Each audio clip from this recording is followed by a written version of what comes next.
Chapter 4306. As he spoke, he glanced at the fruits by the bed and asked with a smile, "Do you want to eat something? Are you hungry? Where is Gong Fan?" Yun Shusher repeated stubbornly. Xiao Yichen's expression finally froze. He held his forehead dejectedly. "Mommy, where is he?" Yun Shusher's tone finally became anxious when she couldn't see Gong Fan. "Answer me. Mommy, calm down. You're injured now and your wound has just been stitched up. Don't get agitated. Lie down first." Yun Shusher's chest heaved slightly. She was a little anxious, but she was worried about Xiao Yichen's emotions. She suppressed her agitation and kept asking, "Where is Gong Fan?" Why aren't you answering me? I just want to know where he is. Why are you here watching over me but not seeing him? Where did he go? Did something happen?" When Xiao Yichen heard this, he felt very upset. He understood that in Yun Shusher's heart, perhaps because she had depended on Yu Yu for such a long time, so her feelings for Yu Yu were stronger than his. He knew that Yun Shusher favored Yu Yu, but he also understood. After all, humans were not saints. A bowl of water would never be filled. He understood Yun Shusher's preference for Yu Yu, but sometimes he also felt a little disappointed and sad. Xiao Yichen said desolately, "Isn't it good for me to watch over you? I watched over you for an entire night. When you woke up, you didn't even see who I was, but the first names you called were Gong Fan and Yu Yu. Do you not want me to watch over you?" His tone was desolate and lonely. Yun Shusher was secretly shocked. At the same time, she realized that her tone and expression had made Xiao Yichen feel a little lonely. "I'm sorry, Xiao Yichen," Yun Shusher grabbed his hands sadly. "I'm sorry. I was just too worried. After all, you know Yu Yu's condition. I'm too worried about him. Sometimes, I really wish I was Yu Yu. Even though I'm not in good health, at least I can get more of your attention." Xiao Yichen couldn't help but give up on himself. Yun Shusher immediately scoffed, "Don't spout nonsense. You're in such good health. Yu Yu is so envious of you. You're not allowed to say such things in the future." "Because I'm jealous." Little Yichen suddenly blurted this out. He looked up at Yun Shusher and took a deep breath. "I envy him. No matter what, you always prioritize his feelings and take care of him. Although I don't covet such a privilege, I don't envy it. It's not real." He was envious, but because he was the older brother, he tolerated it. He yearned for it, but because Yu Yu was the younger brother, he gave in. Yun Shusher liked him. She liked how sensible he was.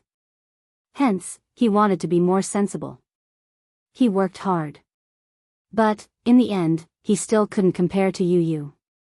He didn't say that he wanted to compete with Yu Yu. Instead, he hoped, if he could get more attention, even if it was just a little bit, he wouldn't be greedy. Yun Shusher looked at Xiao Yichen's desolate expression and felt as though a knife was being twisted in her heart. "I'm sorry. I know it's unfair to you." She didn't think that this would hurt Xiao Yichen's feelings. This wasn't what she wanted. Chapter 4307. When Mu Yaja heard from the nurse that Yun Shusher had woken up, he hurried over. However, when he reached the door of the ward, he sensed that the atmosphere in the room was extremely tense. He immediately sensed that something was wrong. Yun Shusher was lying on the bed with reddened eyes. Xiao Yichen was sitting quietly beside her. He did not leave her side, but he clearly looked a little lonely. "What's wrong?" Little Yichen, on the other hand, buried his head even lower. He lowered his head on purpose.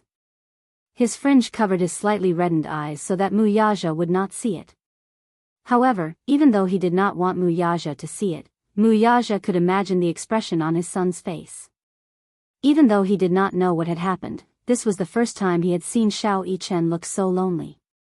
Mu Yaja walked slowly to his son's side and gently patted him on the shoulder. The communication between father and son was often this simple. There was no need for words. He was silent, but it gave him a lot of strength. Xiao Yichen forced his tears back and looked up to meet his father's eyes. "Daddy, you must be tired." Mu Yaja looked at his son's tired face and said, "You stayed by mommy's side all night. It must have been hard on you." "No, it wasn't hard, mommy is awake now. I'm here. You should go back and rest. But, don't tire yourself out. You're still growing. Don't stay up for too long." When Xiao Yichen heard this, he stood up. However, his body was swaying, and he looked a little dazed. When Yin Shishir saw this, she was annoyed and heartbroken. She wanted to say something, but in the end, she did not say anything. Xiao Yichen left the ward, gently closed the door behind him, and left without a sound. Mu Yaja sat down on his seat and gently held her hand. His tone was gentle as he asked, "You're awake?" Yin Shishir lowered her head in vexation, looking like a child who had made a mistake. Mu Yaja pursed his lips and roughly guessed what had happened just now. This man was so shrewd. Just by looking at the silent expression between the two people, he could figure out their psychological state. Instead of going straight to the point, he changed the topic. "I remember when we went to the pet shop, you saw a room with a closed door. You were curious and asked why the door wasn't open. What did the owner say? Do you still remember?" Yin Shishir was a little stunned. She didn't know why Mu Yaja said that, but seeing his serious expression, she didn't question him.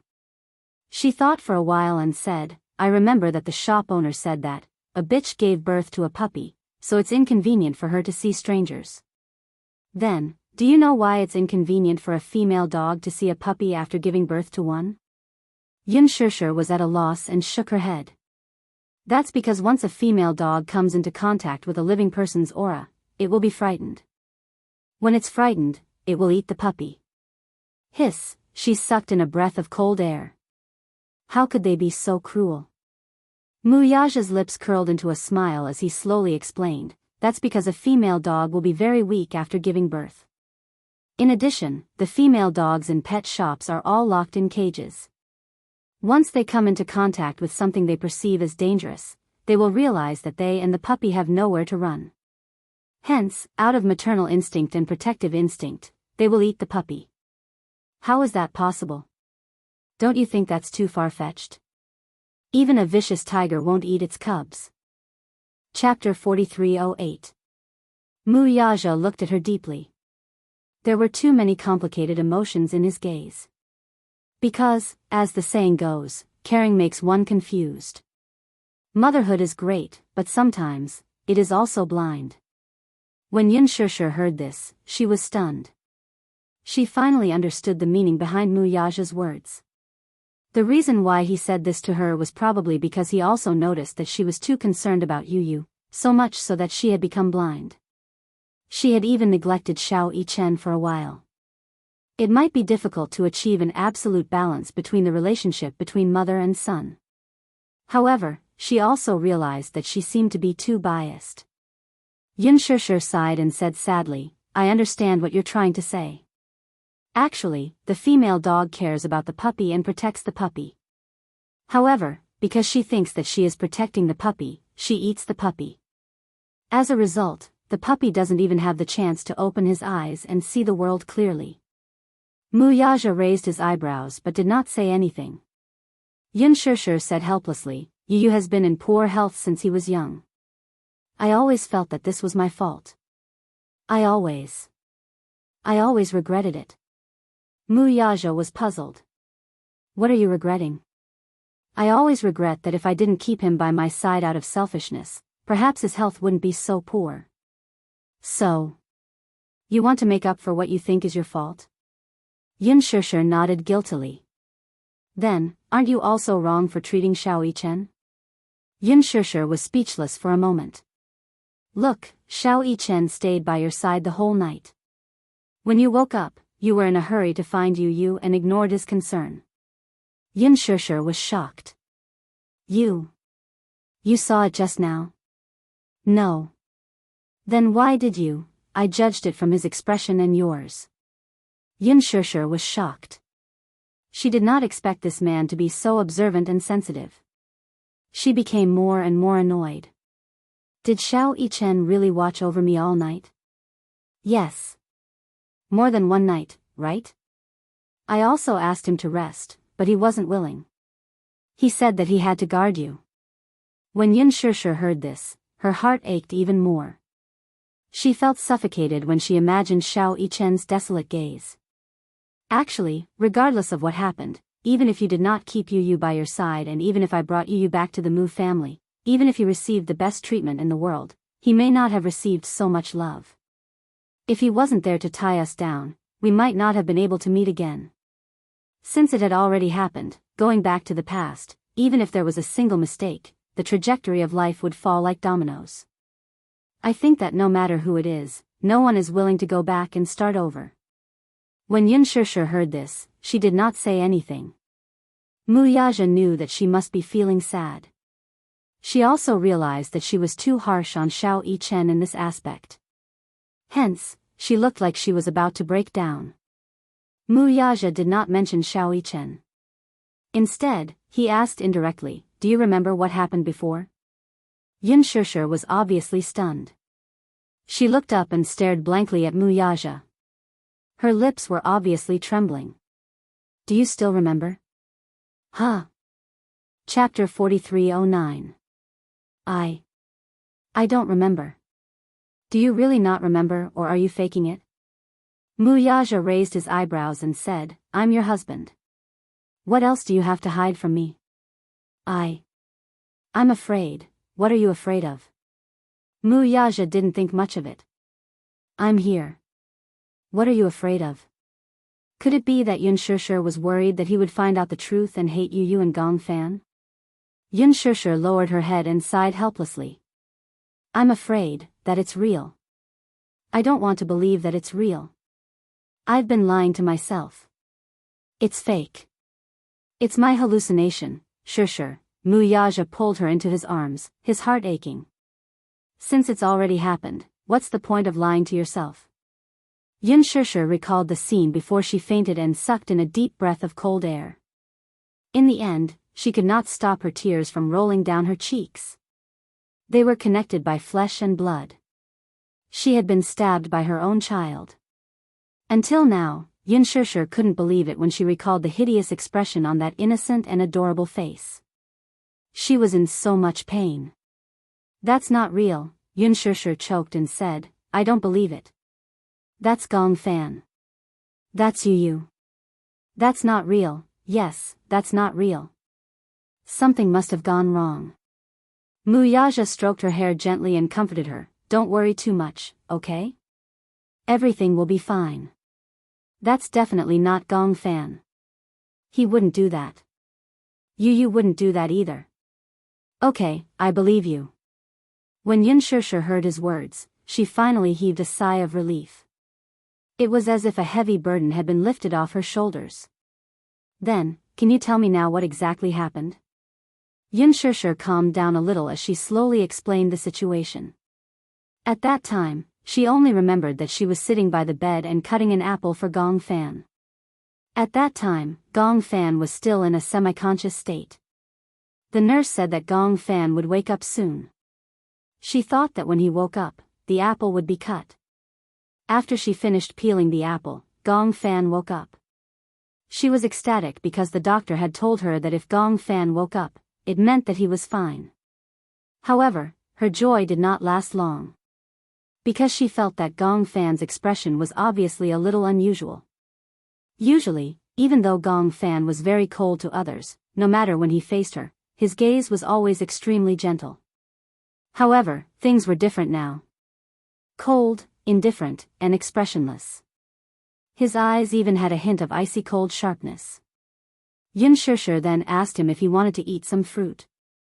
Gong Fan followed the direction of her hand and his gaze landed on the fruit knife beside the fruit plate. A layer of scarlet gradually surfaced in his eyes.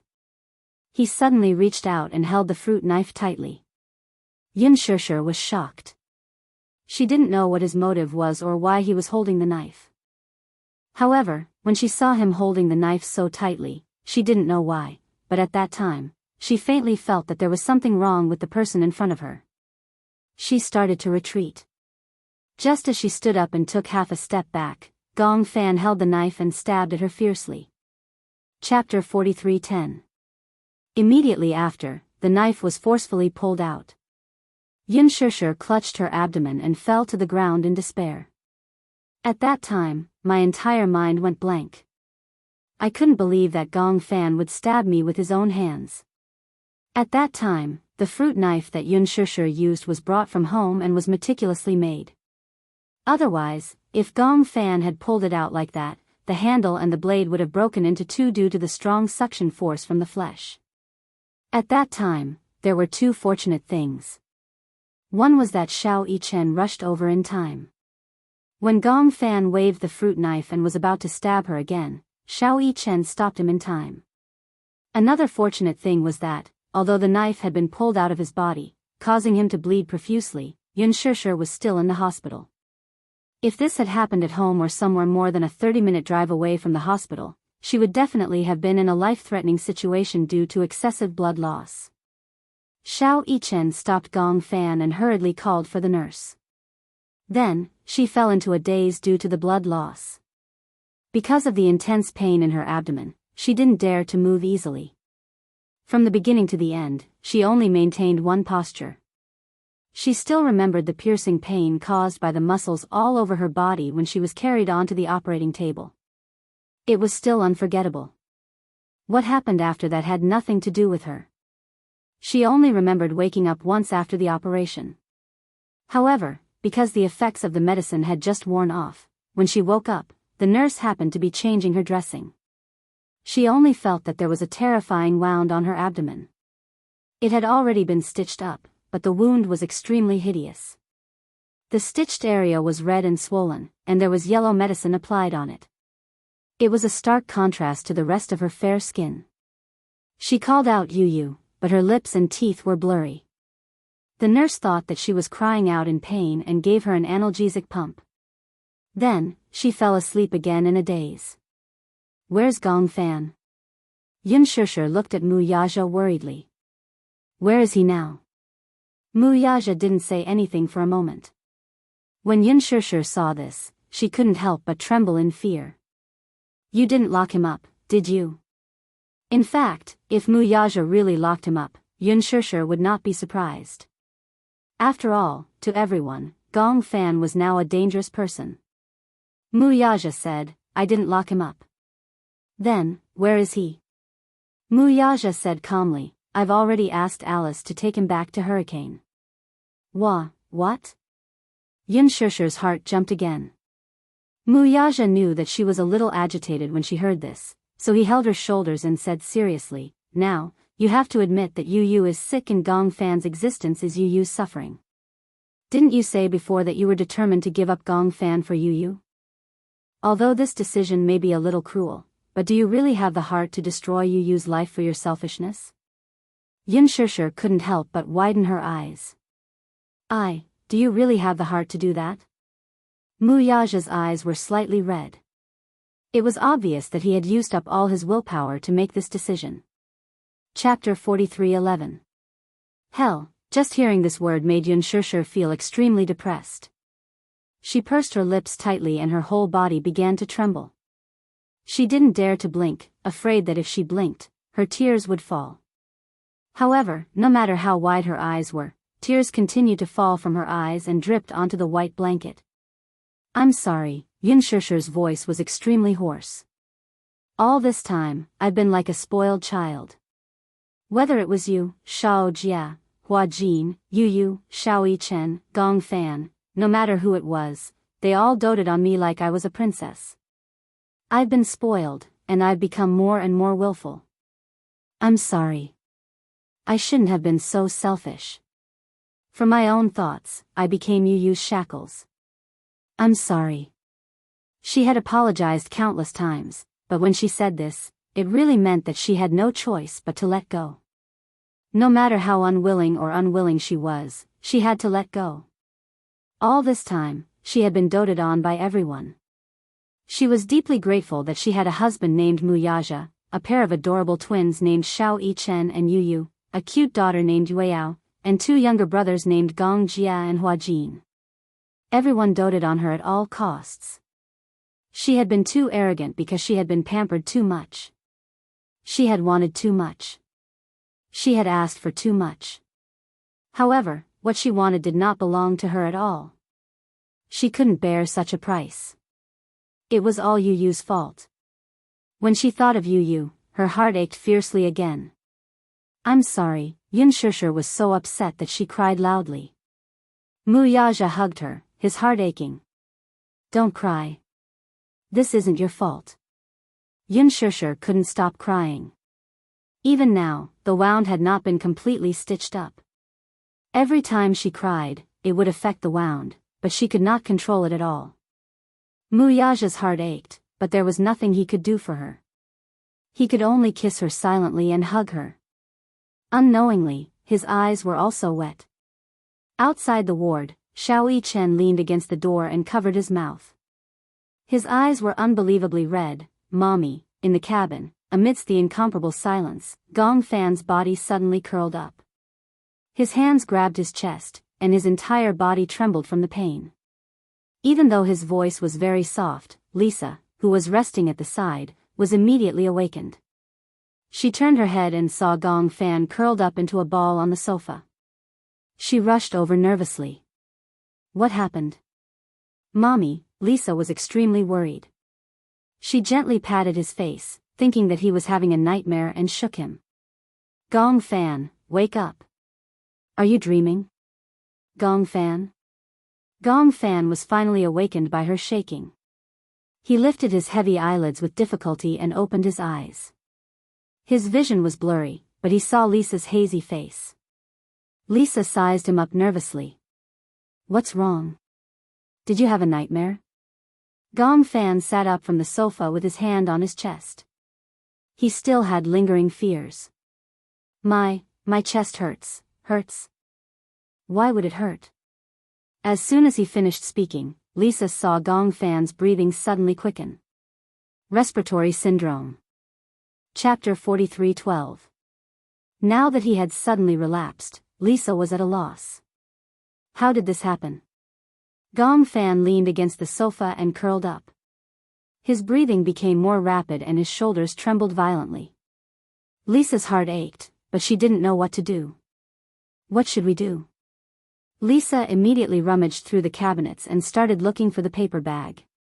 Gong Fan had used up all his energy just to maintain the balance of his breathing. Lisa couldn't find the paper bag no matter how hard she searched. However, she was still calm. She rushed to Alice's room and knocked hard on the door. "Alice, Gong Fan is having a relapse. Wake up." Alice wasn't in a deep sleep. She was woken up and rushed out of the room. Just as she reached the door, she heard rapid breathing coming from the sofa. She immediately realized that something was wrong. She turned around and returned to the room.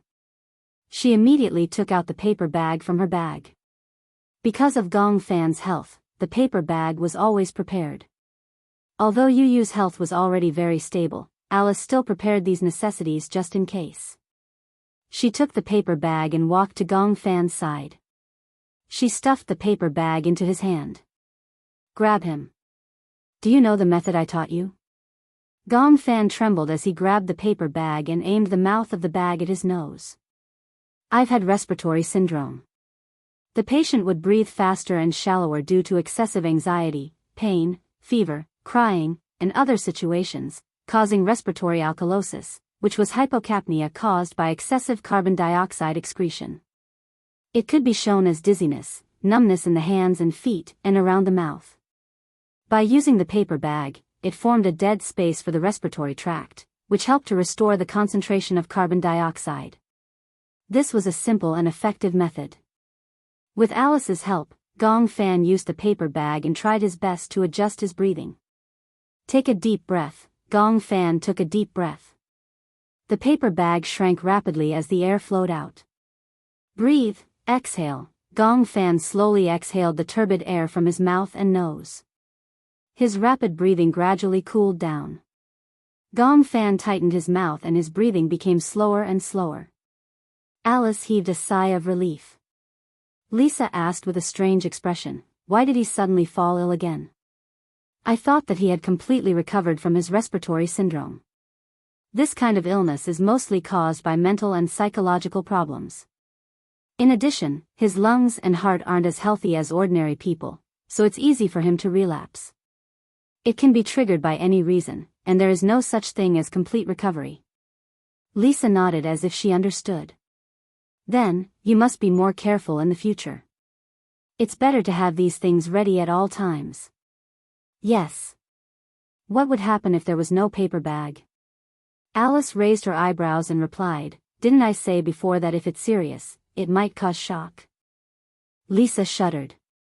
It was no wonder that Yun Shusher would always carry a few paper bags with her at all times, even if she didn't carry any cosmetics or makeup powder in her bag.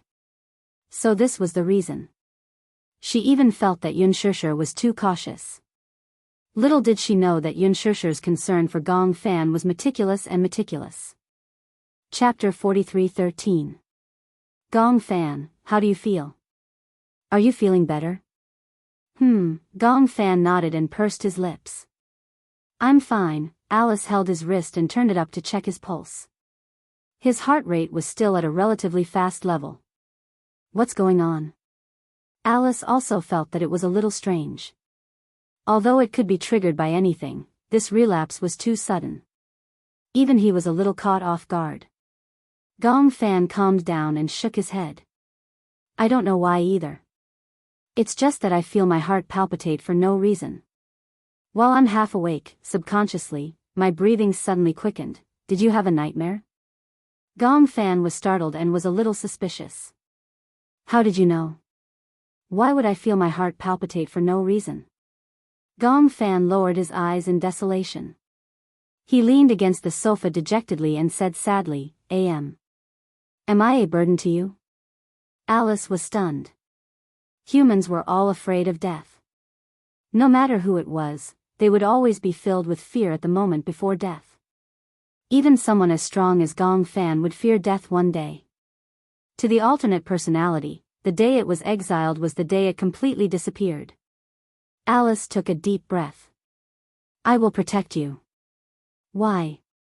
Why do I exist as such a life form?" Gong Fan sighed in his heart. Humans were really a mysterious and complicated existence. When Lisa heard this, she couldn't take it anymore. She said nervously, "Is there really no other way? There are two personalities. Do we have to get rid of one?" "Yu, isn't Yu also willing to accept Gong Fan? Why are the two personalities conflicting with each other?" Alice frowned and was a little hesitant. Lisa continued, "Now, Yu and Gong Fan's personalities are clearly getting along harmoniously. They can get along harmoniously. They have the habit of keeping diaries. No matter what happens today, they will record it in their diaries. No matter who woke up that day, they would be able to understand what had happened that day through the diary. Wasn't that a good thing? Why must you make such a cruel decision?" Alice sighed. "There's one thing I might have forgotten to mention." "What?" "Dual personality disorder and multiple personality disorder don't actually have much of a boundary. Let me give you an example. In Yu's world, there are two palaces. Only the main personality lives in one palace, and no one knows how many personalities live in the other palace. Do you understand?" Lisa didn't quite understand. She didn't say anything and continued to listen to her. Alice continued, "Now, because of Gong Fan's existence, the door has been opened. Then, because of his existence, won't this open door never be closed? Since the door is open, other personalities will come out one after another. Sometimes, these personalities won't come out at all. Sometimes, these personalities will swarm out." When Lisa heard this, she could not help but suck in a breath of cold air. Chapter 43:14. Lisa frowned and suggested an idea. "If that's the case, what if Yu and Gong Fan work together to close this door? Then, Gong Fan and Yu could live in the same palace. Wouldn't that work?" Alice pondered and said, I suspect that Gong Fan used to live in Yu Yu's palace. Hence, the two personalities merged together and there was no obvious difference. This kind of illness was too complicated. A person's mental illness was far more difficult to control than a physical illness. A person's physical illness could be seen and could be cured through surgery. However, mental illness could not be cured. Hence, in the field of mental illness, hypnosis was definitely the best treatment method. Then, the problem is how to close this door. Alice stood up and glanced at Gong Fan. She said hesitantly, "Do you know what I suspect the most now?" "What?" "I suspect that Professor Romenka created Natalia's second personality through hypnosis. Then, he sent Natalia to Yu Yu's side and the second Natalia, through hypnosis, created a third personality in Yu Yu to complete the purpose of his experiment." Lisa was suspicious. "Does Romenka know about Yu Yu's illness?" "Yes." Alice said, "I consulted him about Yu Yu's illness before. He was very interested and suggested that he wanted to do the experiment on Yu Yu." I did not agree. "You mean," Lisa quickly understood what Alice was trying to say. Actually, Romenka deliberately sent Natalia to Yu Yu's side so that it would be easier for him to carry out his plan? Rather than calling it a plan, it was better to call it a conspiracy. "That's what I suspect." Gong Fan was silent. Just thinking about it in detail was enough to make one terrified. Indeed, after experiencing Natalia's hypnosis, his body had undergone earth-shaking changes. "Then, what should we do now?" "When we return to Hurricane, I will invite Romenka over." Lisa was surprised. "Isn't that the same as letting a wolf into the house?" "How could that be?" "If a hurricane comes, then it's my territory. What kind of storm can he stir up?" When Lisa heard this, she was still a little worried. "Professor Romenka always gives me the feeling that he is a cunning old man. He was once an authority in psychology and a senior professor of multiple personality disorder. When I interacted with him before, I had to be careful when I spoke to him." Gong Jia passed through a grill and entered another part of the cabin. The entire private jet was divided into two cabins. The other cabin had the same structure as the main airport he was in. By then, Hua Jin had already put Natalia to sleep. Hua Jin, on the other hand, had drunk some coffee in the afternoon, so he wasn't sleepy and was drinking tea in the living room. When Gong Jia walked in just now, he caught a glimpse of Gong Jia from the corner of his eye and immediately felt nervous. "You? Why are you here? Can't I be here?" Gong Jia sat up on the sofa and crossed his legs elegantly. Hua Jin looked even more uneasy. He put down the teacup and looked at Meng Chao. "It's so late. Aren't you sleeping?" "I can't sleep." Chapter 43:15. Hua Jin stood up, poured a cup of brewed tea, and handed it to him. Gong Fan took it and asked curiously, "What tea is this?" "I don't know. I only saw this box on the wine cabinet." "Da Hong Pao?" Gong Jia only remembered that there were Da Hong Pao and Taiping Hokue on the plane. That was to be used when receiving VIPs. Da Hong Pao? When Hua Jin heard this, he was very curious. Is this real Da Hong Pao or fake Da Hong Pao? The reason why he asked this was not because he doubted Gong Jia, but because Da Hong Pao was really a noble tea. It was extremely rare. Da Hong Pao was produced in Fujian's Wui Mountain. It was an oolong tea of excellent quality. It was a special tea in China. There were very few Da Hong Pao in history, and the only Da Hong Pao that was recognized were the few on the walls of the Nine Dragons' Nest. Because the Da Hong Pao tea trees grew on cliffs where no one could climb, the monks of the temple would use fruits as bait to train monkeys to pick the tea leaves. Therefore, some people called it monkey-picking tea. It was also because of this that the production was very low. The Da Hong Pao tea trees were 10 feet tall, and the leaves were as big as palms. They grew on cliffs, and when the wind blew, the leaves fell. The monks of the temple collected them to make tea, which could cure all kinds of diseases. At its best, the production of tea leaves was only a few hundred grams. A few hundred grams was less than a caddy. Most of them were supplied internally by people in positions of power, and the Dahong Pao on the market was not considered pure Dahong Pao. No wonder he only saw a little of it. He thought that it was the residue of Gong Jie drinking it, so he soaked it all. No wonder the smell was so strong. When he thought of this, Hua Jin suddenly felt uneasy. Dahong Pao was so rare. God, it was Dahong Pao. If it was the real deal, then wouldn't he be wasting God's gift recklessly? Do you think I would drink fake tea leaves? No, no, dozens of grams of tea leaves were all brewed by him. Rounding it up, he felt as if he had drunk 100 million yuan. It's too strong. Gong Jie muttered and asked casually, don't tell me you soaked all of it.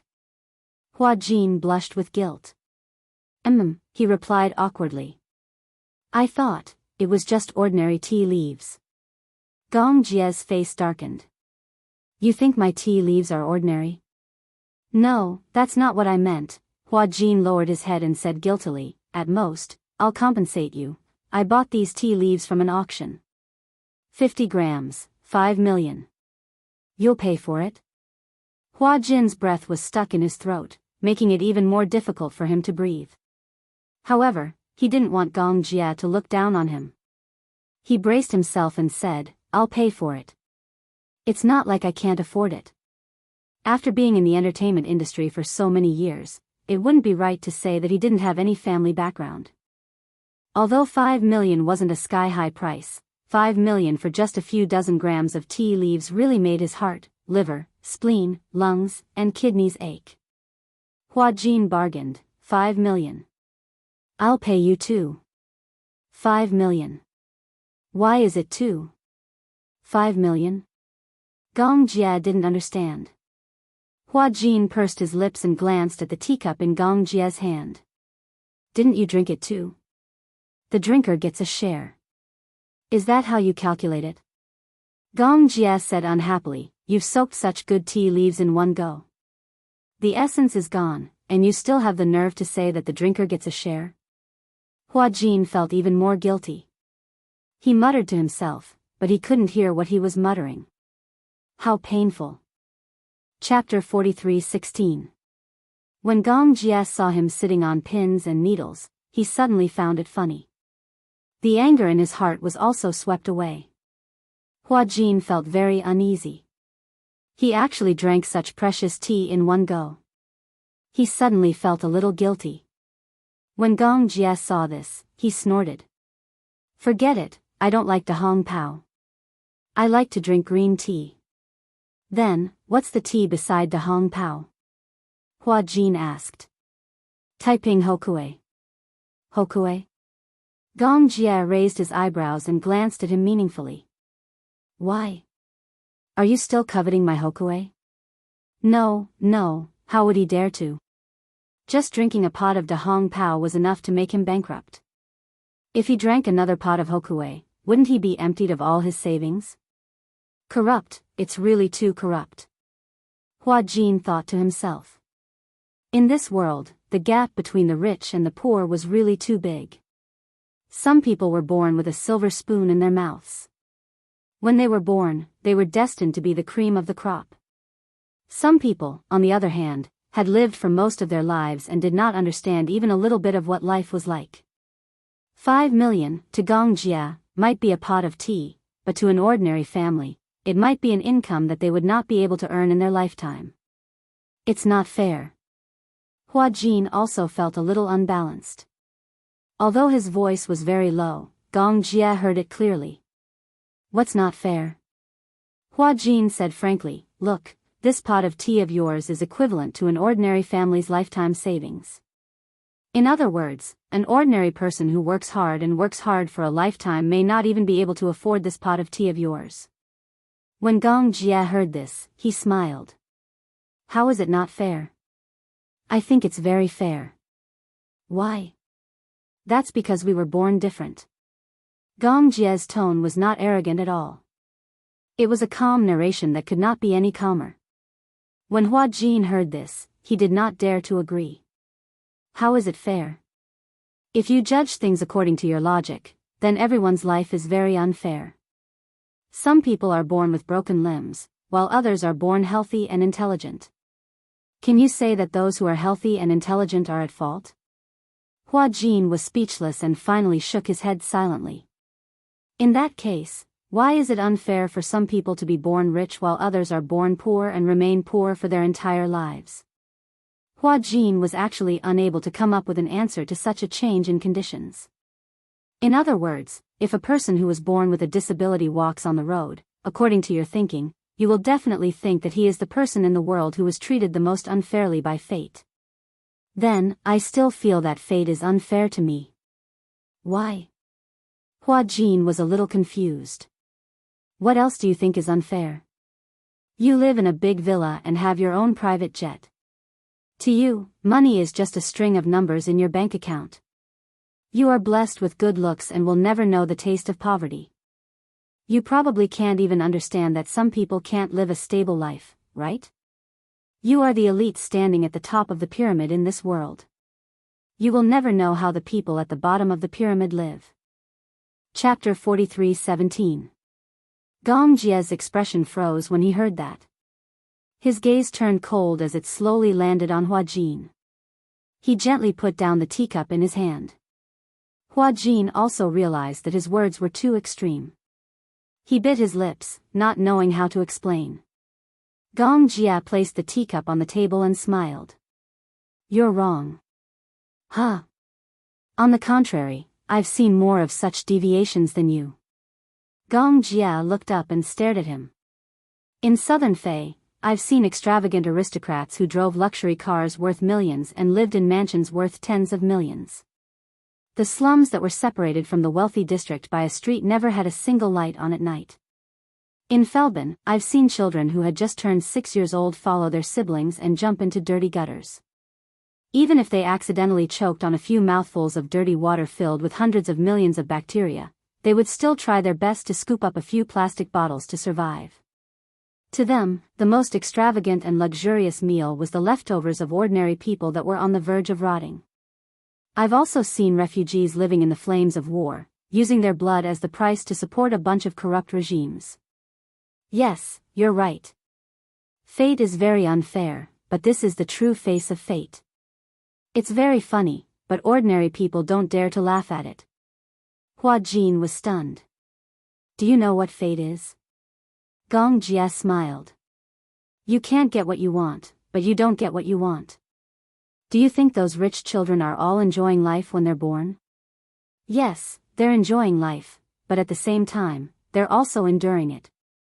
Enjoying things that ordinary people couldn't even dream of, and enduring things that ordinary people didn't dare to endure. Gong Jia was destined to live an extraordinary life from the moment he was born. After returning to the Gong family, Gong Xiaoying appreciated him and he began to stand out. His extraordinary talent gave him an irreplaceable place in the Gong family. However, with his talent, even if he did not return to the Gong family, he would not be buried. A strong and outstanding seed, if casually thrown into the dust, would quietly break through the soil and bloom into a beautiful flower. Just like Yu. His childhood environment was so ordinary that it could not be any more ordinary. However, Yu was destined to lead an extraordinary life. Yes. Fate was such a funny thing. But ordinary people didn't dare to laugh at him. Since you've got it, cherish it. After Gong Jia finished speaking, Hua Jin was still stunned for a long time. He didn't expect Gong Jia to say something so philosophical. Thinking about it, one could understand the meaning behind it. I'm sorry, Hua Jin sighed. I was too extreme. It's not a matter of being extreme or not. The man chuckled. It's just that you can't blame yourself for what you've gotten. Who doesn't have shackles? If that's the case, it's better. Hua Jin could not help but laugh bitterly when he heard that. It's hard to imagine that you're the one who said these words. Gong Jia glanced at him with a hint of self-mockery in his handsome eyes. If possible, I hope that my life will be more ordinary. How ordinary do you want it to be? Gong Jia's life was destined to be extraordinary. Hua Jin held his chin in puzzlement. If a person is too ordinary, it'll be very tiring. How do you imagine an ordinary life to be? It's good to be like you. Chapter 43:18. When Hua Jin heard that, he suddenly laughed. For an ordinary person like me, my life is already very extraordinary. But for young Master Gong, well, I'm indeed very ordinary. I have a stable job, an average-sized house, a car, and an ordinary family. At the very least, I don't want to be too deeply exposed to the cruelty of this world. Gong Jia smiled arrogantly. Even if I'm not Gong Jia, I'm destined to be extraordinary. Perhaps I won't lose to Muyaja. That's not necessarily true. Everything you have now, besides yourself, a part of it is given to you by the Gong family. That's true. Gong Jia sneered. For Muyaja, a part of what he has comes from the Mu family, right? Hua Jin felt awkward. That's true too. I won't lose to him. Gong Jia was obviously not convinced by his brother-in-law, Muyaja. Hua Jin scratched his cheek with his fingers and teased, seems like there's a strong smell of gunpowder in the air. I saw that both of you were getting along so harmoniously that I thought both of you would be able to coexist peacefully. Coexist peacefully? Maybe in our next life. Gong Jia did not buy Muyaja's words at all. If it were not for Yun Shishir, the two of them might have been destined to be enemies for life. Why are we talking about this topic unknowingly? It was only then that Hua Jin came to his senses. It was too exaggerated. Because of a pot of Da Hong Pao, they had actually talked for so long. So? Gong Jia cast a sidelong glance at him. When do you intend to give it to me? What? Hua Jin could not help but feel confused by the sudden question. Gong Jia leaned closer to him and said word by word, 5 million, 10,000. Hua Jin put up a defensive posture. You really want me to give it to you? I'm serious. Hua Jin's eyes darted around as he pretended to touch his body.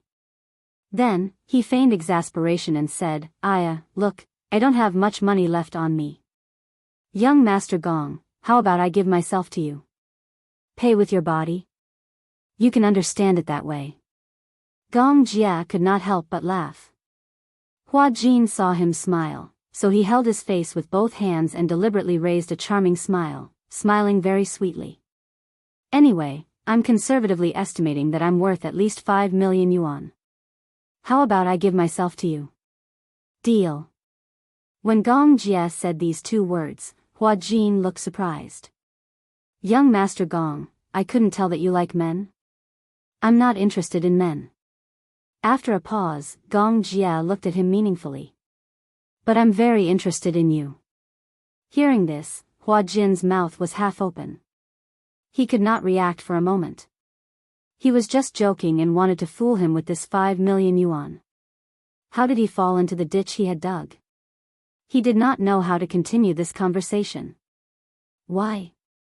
Are you regretting it? Hua Jin was speechless for a moment. He stood up awkwardly. Just as he was about to say something, the plane suddenly shook violently. Hua Jin lost his balance and fell onto Gong Jia's body. The plane encountered turbulence, causing it to shake. Gong Jia supported him with one strong arm. Hua Jin grabbed the corner of Gong Jia's shirt tightly to stabilize his center of gravity. Chapter 43:19. After the turbulence passed, Hua Jin lowered his head and tried to stand up, but Gong Jia reached out and pulled him back into his embrace. Hua Jin's face was burning. At the same time, his heart beat even faster because of his sudden action. Gong Jia lowered his head to size him up before asking out of the blue, "Are you throwing yourself at me?" When did I do that? Hua Jin struggled to get up, but Gong Jia grabbed his arm again with a playful look in his eyes. Playing hard to get? What nonsense was this man talking about? Gong Jia pinched his cheek with one hand. If you make such a joke again in the future and I take it seriously, what should I do? His tone didn't sound like a question, but more like a question. Hua Jin's brain went blank. If I take it seriously, will you take responsibility? Hua Jin, he did not mean that at all. He just wanted to be tactful and did not mean anything else. Gong Jia could not bear to tease him anymore. He stood up and said, "If you encounter turbulence, it's not the safest choice to hide in someone's arms. You should return to your seat and fasten your seatbelt. This is the most basic safety measure." With that, under Hua Jin's glare, Gong Jia turned around and left. As soon as Gong Jia left, Hua Jin slammed the table. "This man, what kind of nonsense is he saying?" Hua Jin took a deep breath and finally calmed down. The 10-hour flight was long and torturous. Hua Jin fell asleep on the sofa. He did not know how long he had slept, but in his daze, he could only hear the rumbling of the turbulence and the ringing in his ears getting worse. He was jolted awake. He got up and looked out of the window, only to see that the plane had already pierced through the clouds and was rapidly descending toward an island. He found it very novel. This island has a very large port. This port is even much larger than the port in Osaka, Japan. There are many cargo ships docked at the port. From his high angle, it seems that he can only see a black mass of ships. Immediately after, as the plane descended rapidly, he saw a magnificent castle on the island. Even from afar, he could see it clearly. That majestic castle was magnificent. Usually, he would only see such castles in Hollywood movies. It was said that this castle had been built for a long time. It had a history of more than a few hundred years. When Gong Xiaoying bought this island, he also bought the land where the castle was located and moved it over. What was that saying? Indeed, one could do whatever one wanted with money. Hua Jin was already in a daze just by looking at her. This was the first time he had set foot on the Gong family's island. However, seeing it with his own eyes was far from what he had imagined.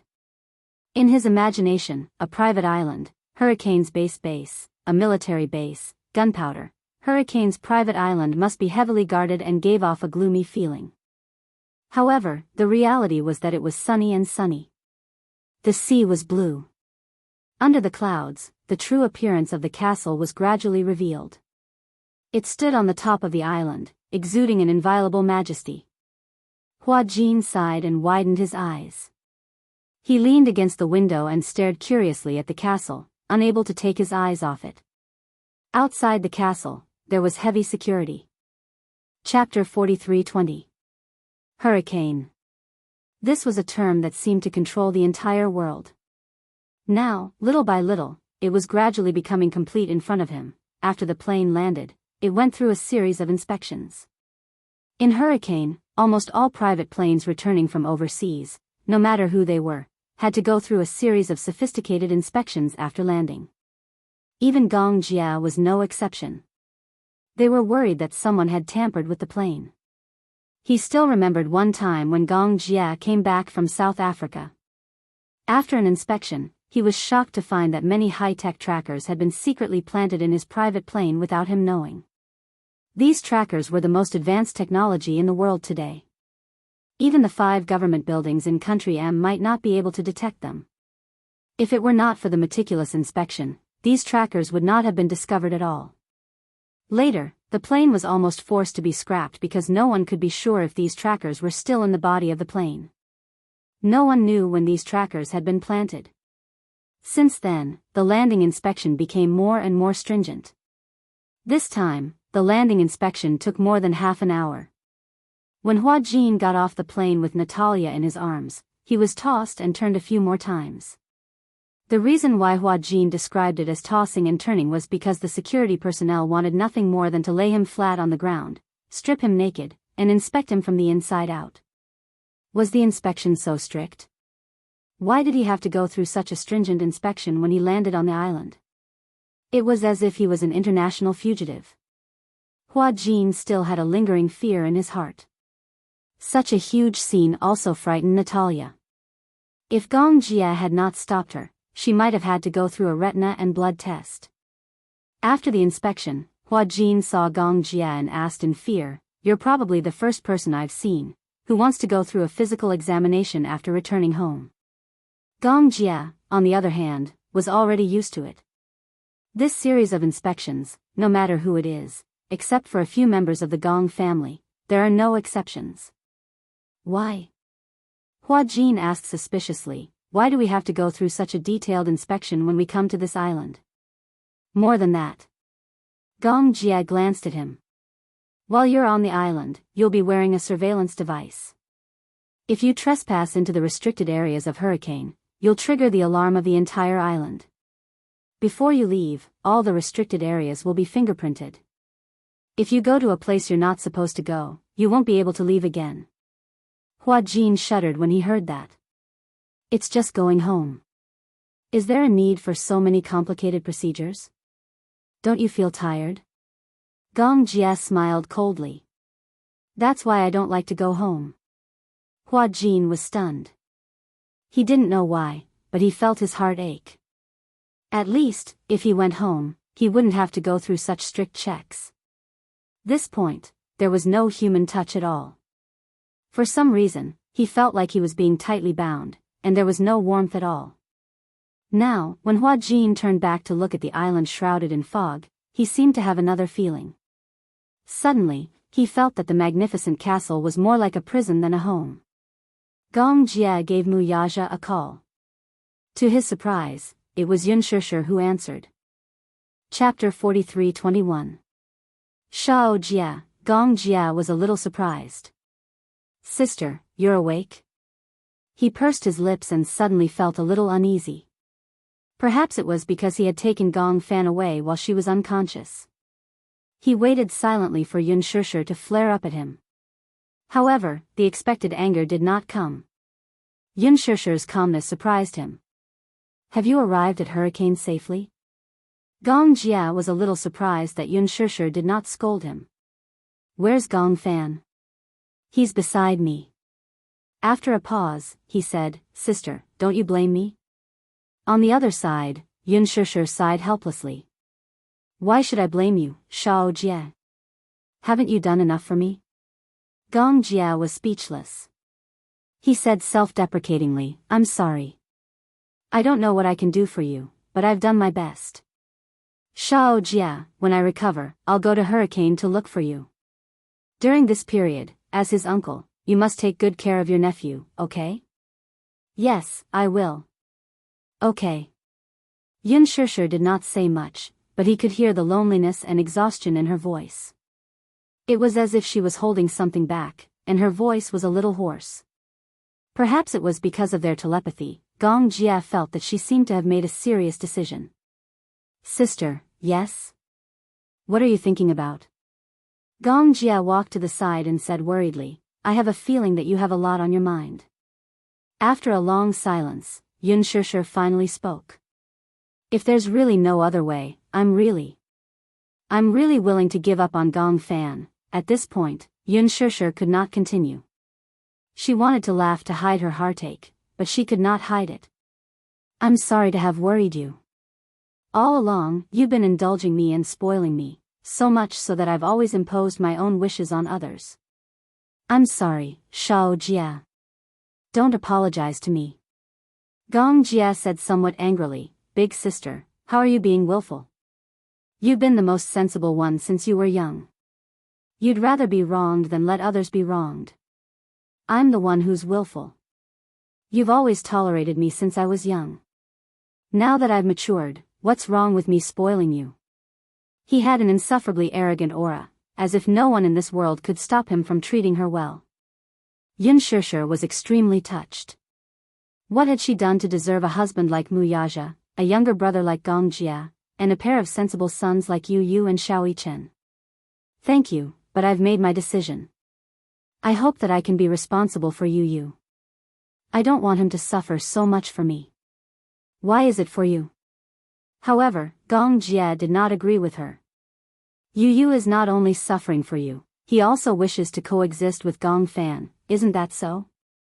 Yun Shishir was stunned. Do you think that he's protecting Gong Fan for you only because of your wishful thinking? He once told me that he feels indebted to Gong Fan. All this while, Gong Fan has suffered for him. Hence, what he's suffering now is also for Gong Fan. Yun Shishir did not speak for a long time. Chapter 43-22. Okay. I understand, Shao Jia. The call ended. At the same time, Lisa and Gong Fan had also finished their inspection. The 10-hour flight was too tiring. Gong Jia arranged accommodation for them, gave them some instructions, and went back to rest. Hua Jin came to the door of a room. The door was ajar. Natalia, who was behind him, poked her head out. Seeing that Hua Jin did not open the door, she asked curiously, "What's wrong? Why don't you open the door and go in?" "Okay." Could he say that he was afraid? He was afraid that once he opened the door, he would appear in the surveillance camera's range. Previously, he had heard from Gong Jia that the Gong family was heavily guarded. Other than the room, no one was allowed to step into any other place. However, the room was not a safe place either. He felt as if there were countless pairs of eyes staring at him at this moment. Seeing that Hua Jin was in a daze, Natalia walked past him and pushed the door open. When she pushed the door open, what greeted her was a luxurious room that Hua Jin had not expected. The overall style of the room was champagne-colored. Pure white curtains, white solid wood doors and windows. Upon entering the room, he saw an extremely luxurious walk-in closet. In the middle of the room was a luxurious four-poster princess bed. The champagne-colored curtains gently covered the edge of the bed, instantly giving off a dreamy feeling. This room was originally prepared by Gong Xiaoying for Yun Shishir. In fact, this room was secretly prepared by Gong Xiaoying many years ago for Yun Shishir. At that time, Gong Xiaoying did not know that Yun Shishir was still alive. This room was personally prepared by him for his beloved daughter.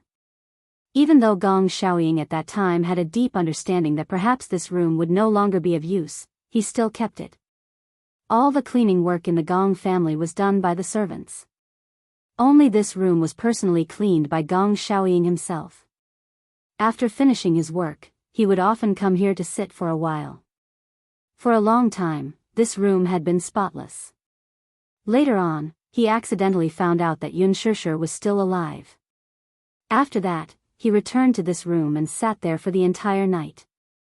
Gong Jia happened to pass by and heard Gong Xiaoying murmuring, "You're all grown up now. This room doesn't suit you anymore." Since then, the room had been left empty. However, it seemed that Gong Xiaoying rarely came. In the past, to him, this room was more like a spiritual sustenance. However, now that he knew that Yun Shishir was still alive, there was no reason for this room to exist anymore. However, there were many guest rooms in the Gong family and there was no shortage of rooms.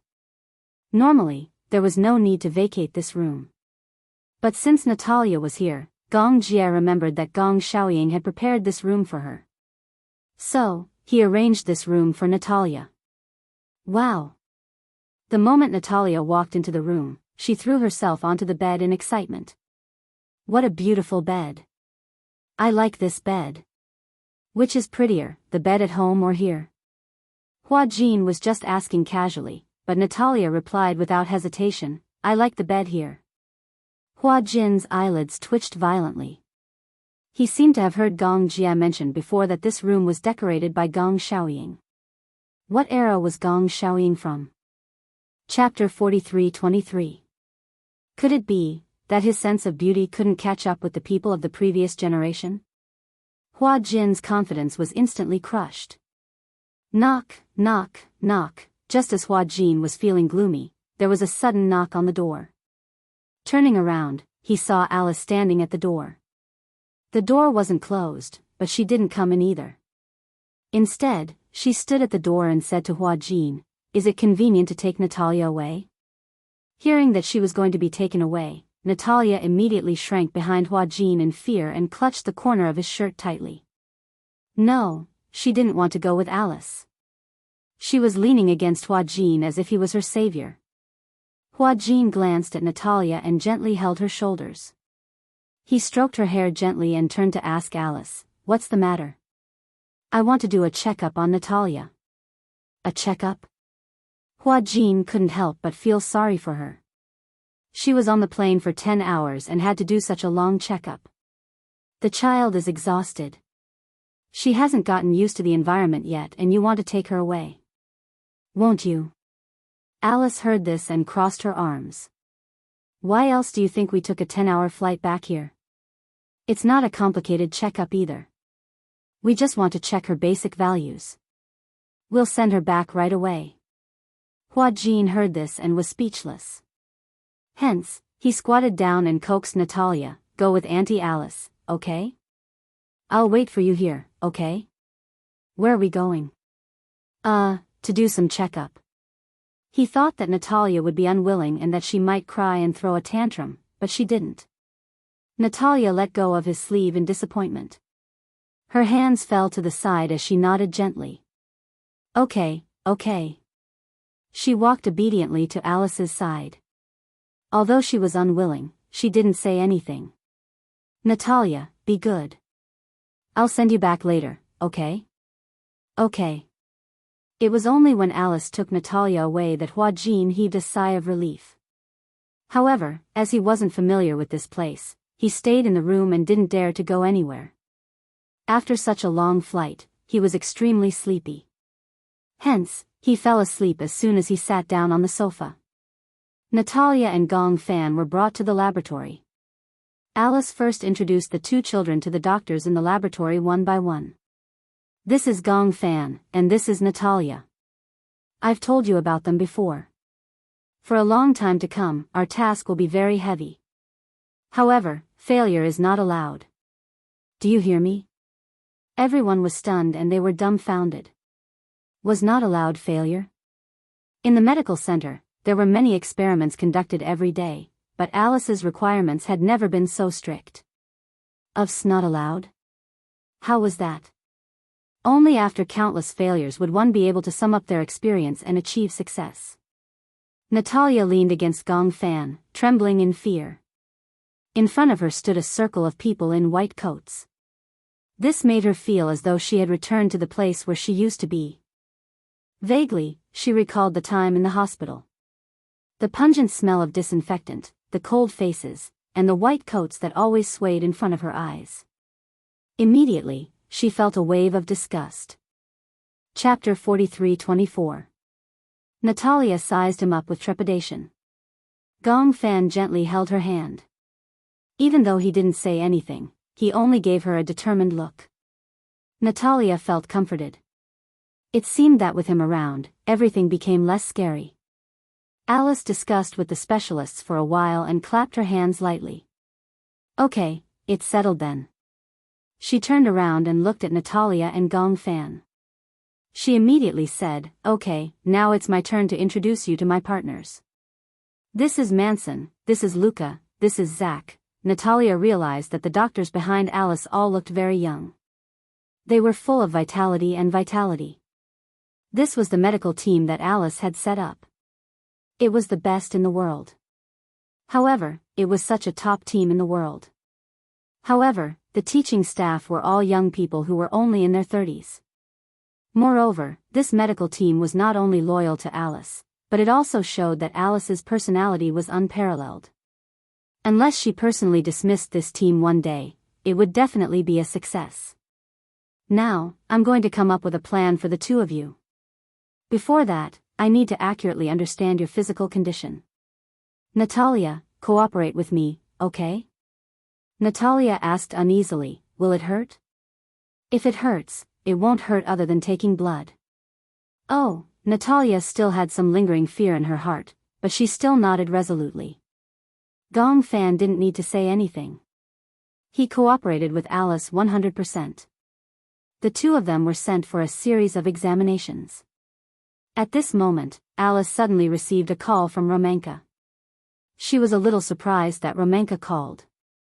He rarely contacted her. Basically, if there was no special emergency, the two of them would communicate through email. Seeing that it was a call from him, Alice was a little cautious.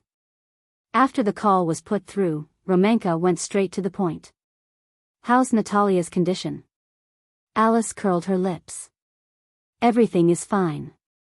At that moment, Natalia was right beside her. She held her phone and walked out of the room. Separated by a glass door, she made sure that Natalia couldn't hear their conversation. Then she slowly said, Professor, are you hiding something from me? On the other end, Romanka was clearly stunned for a moment. She hadn't expected her to ask such a question. Why do you ask? Do I need to tell you that? You should be clear about this. Alice didn't intend to delay any longer. She didn't want to go around in circles with Romanka. Natalia was now in her hands. From the moment she boarded the plane yesterday until today, all of Natalia's means of contacting Professor Romanka had been cut off by Alice. Therefore, Romanka could not get any information from Natarisa. It was probably because of this that he contacted her for the first time. Professor, I won't beat around the bush with you. I also hope that you can tell me the truth about everything. Romanka was silent for a while, but he only said vaguely, I don't know what you mean.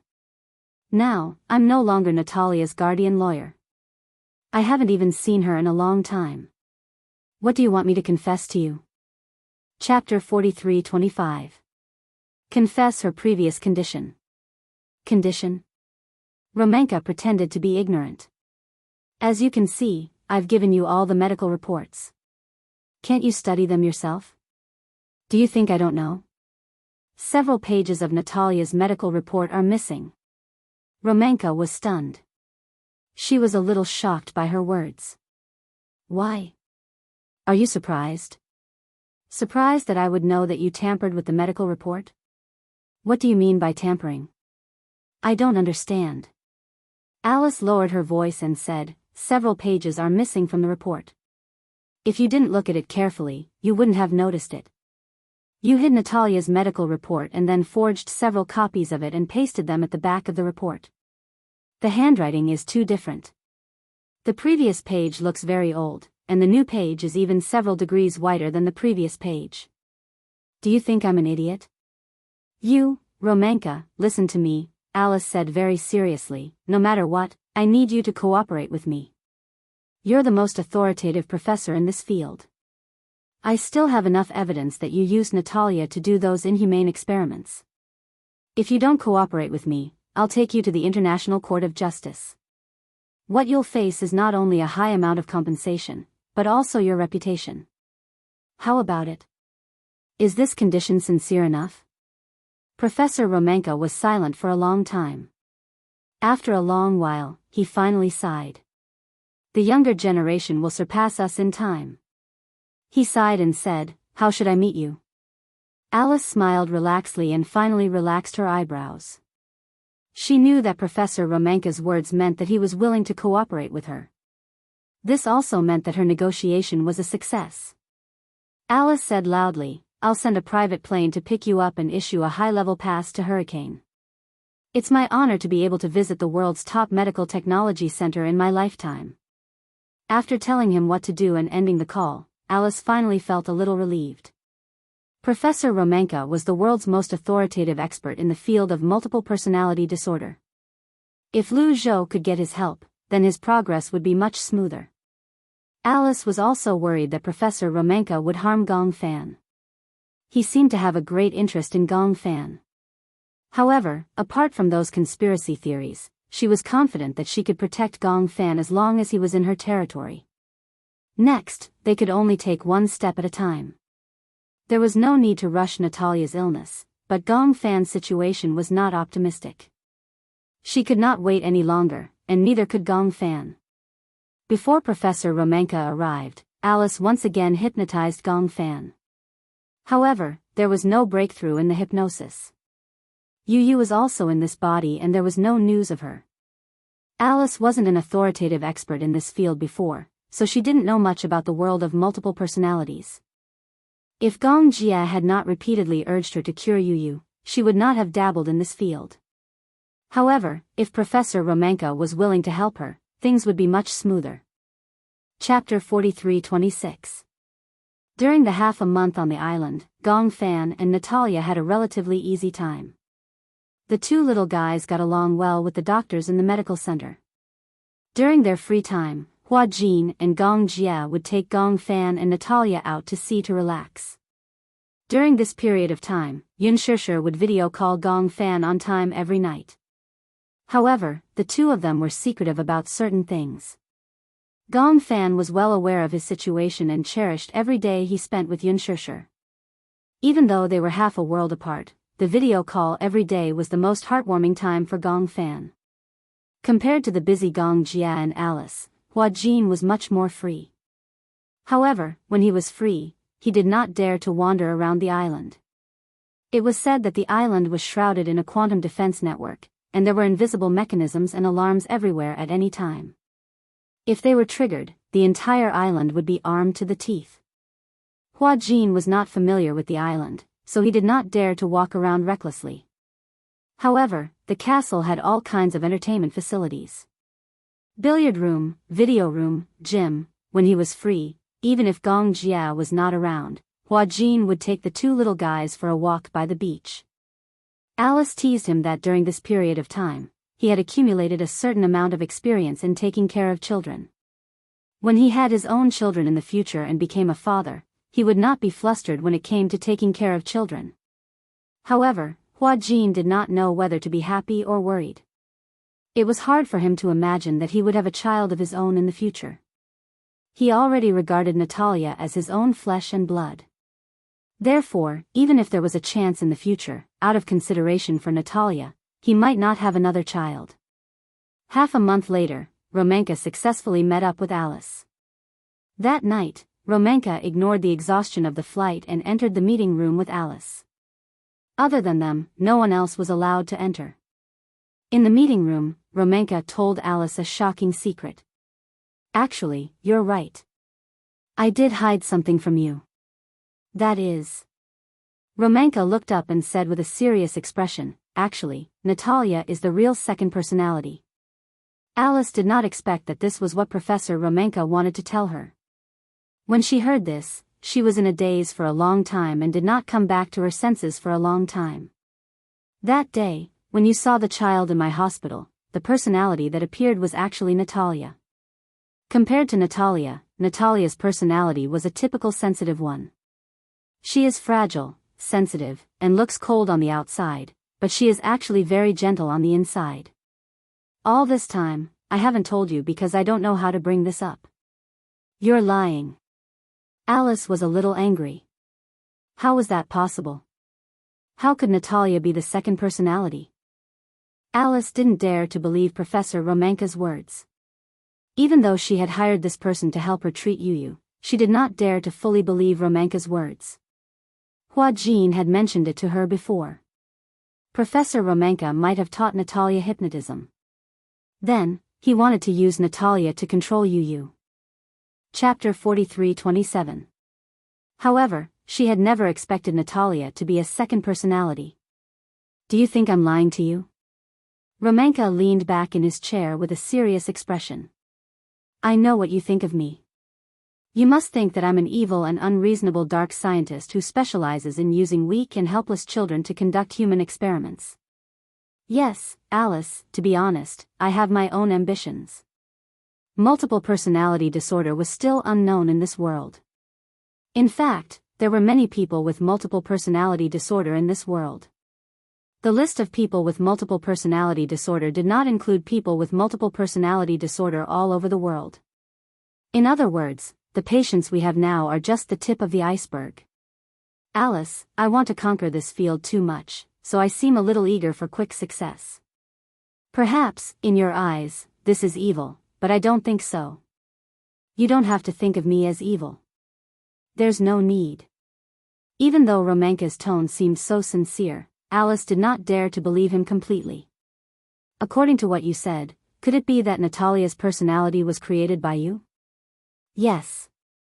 Then why did you create such a personality? Alice was skeptical. This is your so-called personality society experiment? Not at all.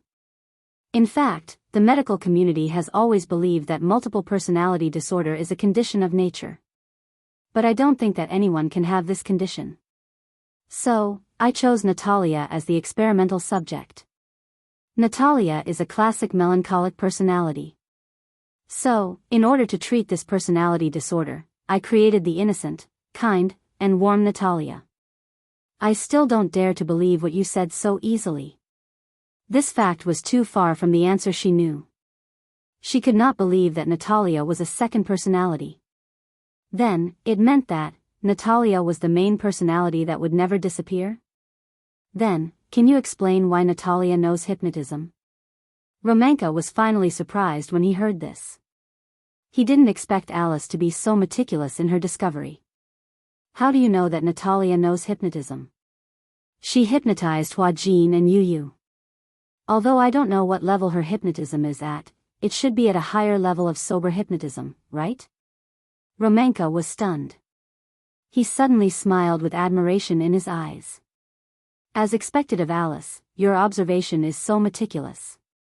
Yes, I taught Natalia hypnotism because she has trouble sleeping. So, I taught her hypnotism and used it to control Natalia. So, it was through that crystal ball? Yes. This is unexpected. Romanka, how did you teach her? Chapter 43-28. For now, let's not talk about Natalia. Let's put this matter aside. Alice paused and leaned closer to him.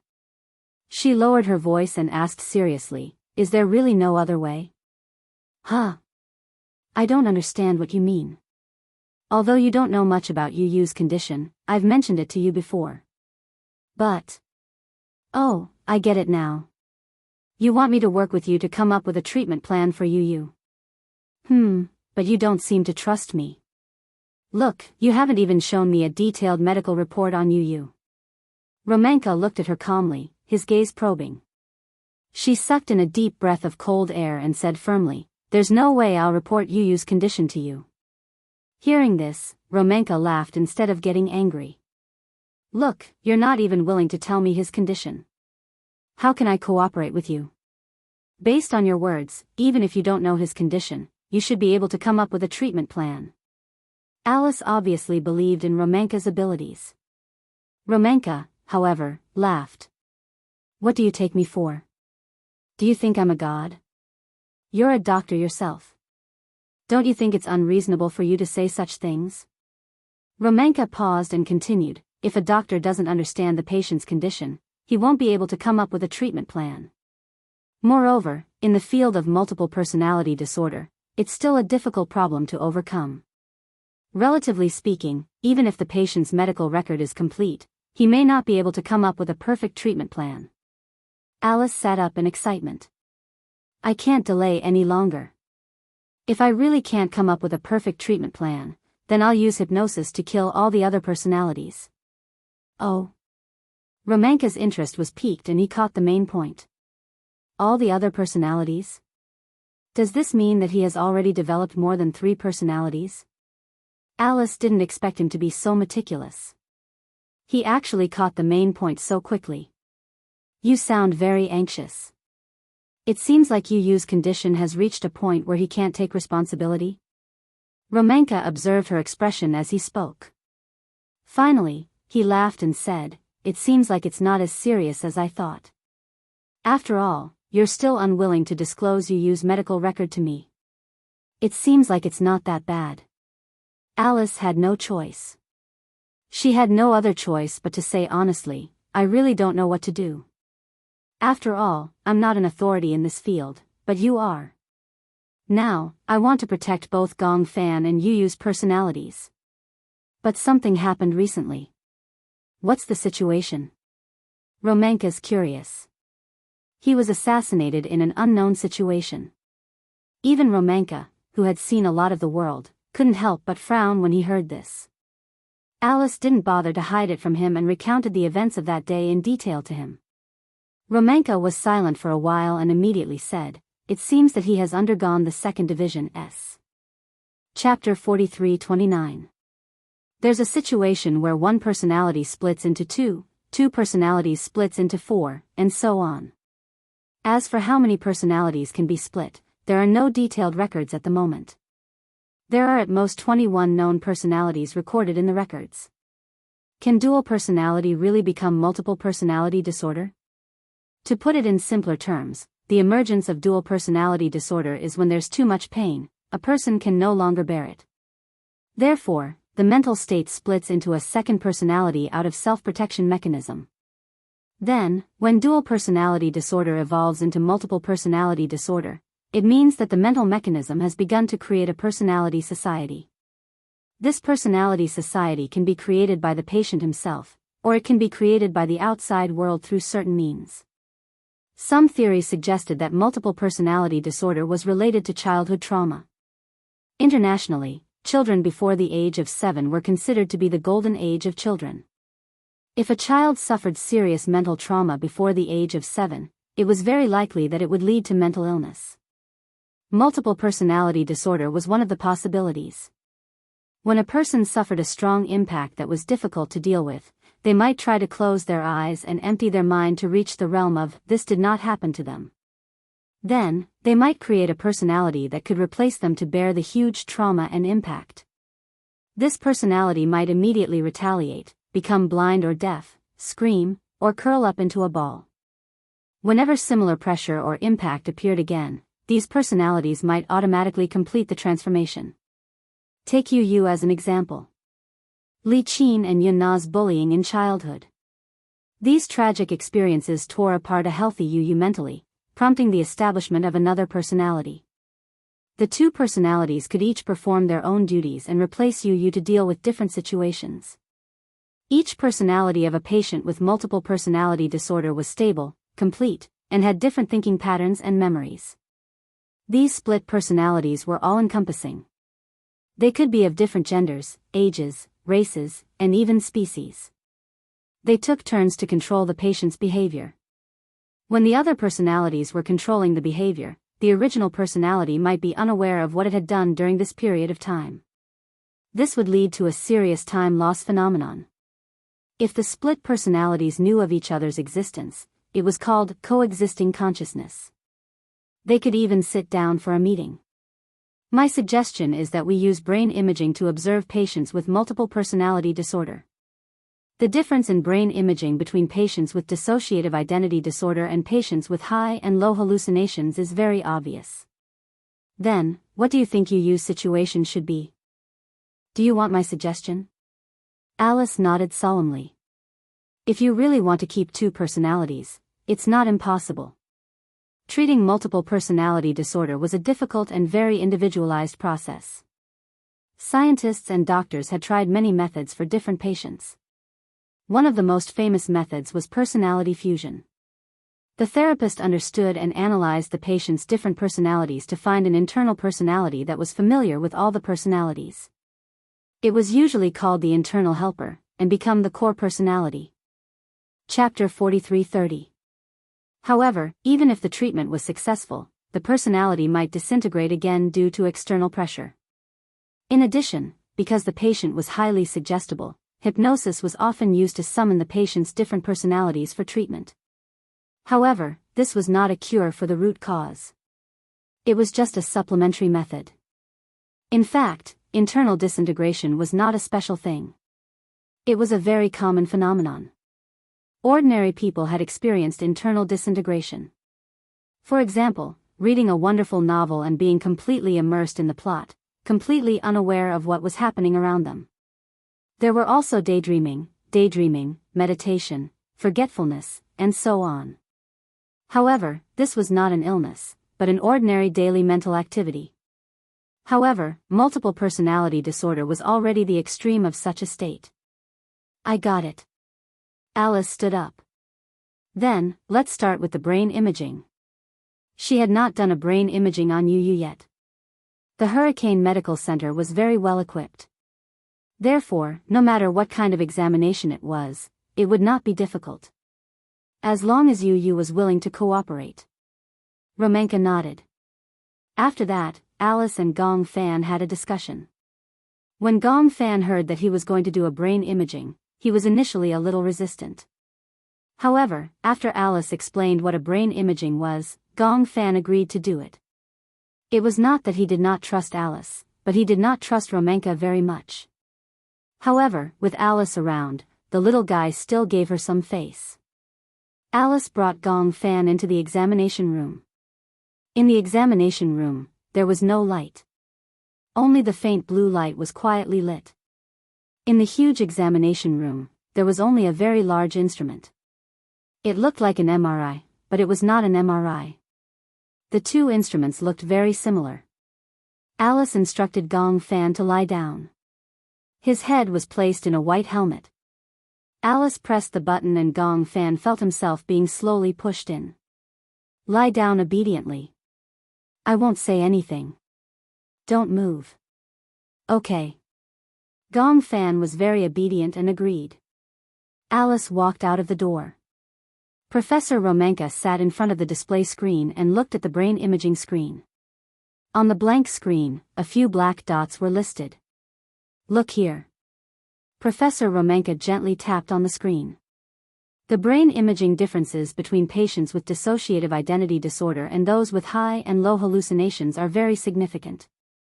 DID indicates dissociative identity disorder, CH indicates high hallucinations, CL indicates low hallucinations, TIS indicates trauma-related status, and NIS indicates neutral status. Alice looked at the image and sucked in a breath of cold air. Does this mean that there are 5 personalities residing in Yu Yu's body? There are 4 active personalities. 4? How is that possible? Alice obviously did not believe him. Usually, only Yu Yu and Gong Fan can change their personalities. Including the personalities that appeared that day, there should be at most 3 of them. How did the 4 of them come about? Are you sure you'll be able to distinguish the other personalities based on their appearance? When Alice heard this, she felt a chill run down her spine. Based on what you're saying, the other personalities have already appeared unknowingly, but we just didn't notice it? Just thinking about it made Alice realize how terrifying multiple personalities were. If there was a disguised personality, he would have been lurking for so long. Chapter 43:31. How would you be able to detect it? Romanka said half-jokingly, when other personalities appear, there won't be much change in appearance. At most, there will be a change in temperament. However, temperament is abstract. Moreover, you have already determined that the child has dual personalities, so naturally, you won't think of anything else. Alice frowned. So, you're saying that he has 5 personalities? No, what I mean is that there are at least 4 active personalities. Then, the personalities that haven't been imaged may not be shown, but as time passes, these personalities will appear like bamboo shoots after a spring rain. However, this will take time. However, the 4 personalities are at least active. Alice asked worriedly, then, do you think that the other personalities will have disguised behavior? I'm not sure about this. However, if we follow logical reasoning, it might be possible. Alice's expression became even more serious. What should we do? Romanka pondered for a moment. If you trust me, then submit his file to me. I'll try to come up with a treatment plan. I'm very interested in him, but don't worry. I won't do any messy experiments on him. I'll be careful. Alice hesitated for a long time. Romanka was also very patient. He looked at her quietly. Finally, he saw that she nodded reluctantly. Okay, I'll trust you this time. Alice brought Professor Romanka to the archives room. She pushed open the heavy door. There were dozens of rows of tall bookshelves in the archives room. It was all-encompassing and stored a lot of patient information and medical literature. Romanka was not in a hurry to urge Alice to look for Yu Yu's medical report. As soon as he stepped into the archives room, his eyes widened in surprise. This is unbelievable. It's like a treasure trove. It's not wrong to say that it's a treasure trove. Ordinary people don't have the right to set foot in here. Even in my medical team, there are only a few people who have the right to set foot in here. Then I would be honored. Alice led Yu Yu to a row of filing cabinets. The filing room was filled with high-tech elements. There were automatic bookshelves and pupil scans. Alice entered the relevant information and soon, Yu Yu's medical report was pushed out. Alice carefully handed the medical report to Romanka and said in a deep voice, "Professor, we might as well try peaceful means before resorting to force. This file is very important, and it's the only one. You have to keep it properly. Also, if you have any ulterior motives toward Yu Yu, we won't tolerate it." "Now, my personal freedom is in your hands," Professor Romanka said helplessly. "Aren't you being too defensive?" "I have no choice but to be on guard." Alice revealed her true feelings. Some researchers are willing to give up their lives and dignity for the sake of research. The truth is extremely important. For detectives, the results of their deductions are more important than their lives. Then, for medical scientists, if they can study difficult diseases in this field, of course, it's more important than their lives. Now that science is so advanced, you should know what it's built on. Chapter 43-32. Alice said softly, it's built on countless failed experiments. Okay. But no matter what, you can't be a test subject. I hope you can make a clear distinction. I understand. After Alice and Romanka's meeting ended, it was already very late. At this time, Gong Fan and Natalia had already gone back to rest. After leaving the research room, Alice stared at Romanka's back view and called for her right-hand man. Ricky, send someone to keep an eye on him. Yes. The assistant behind her was very strict. He asked in confusion, are you still worried about him? Not really. The main thing is that I have to be wary of Romanka, this old fox. Alice was very reluctant to hand over Yu's medical report to Romanka.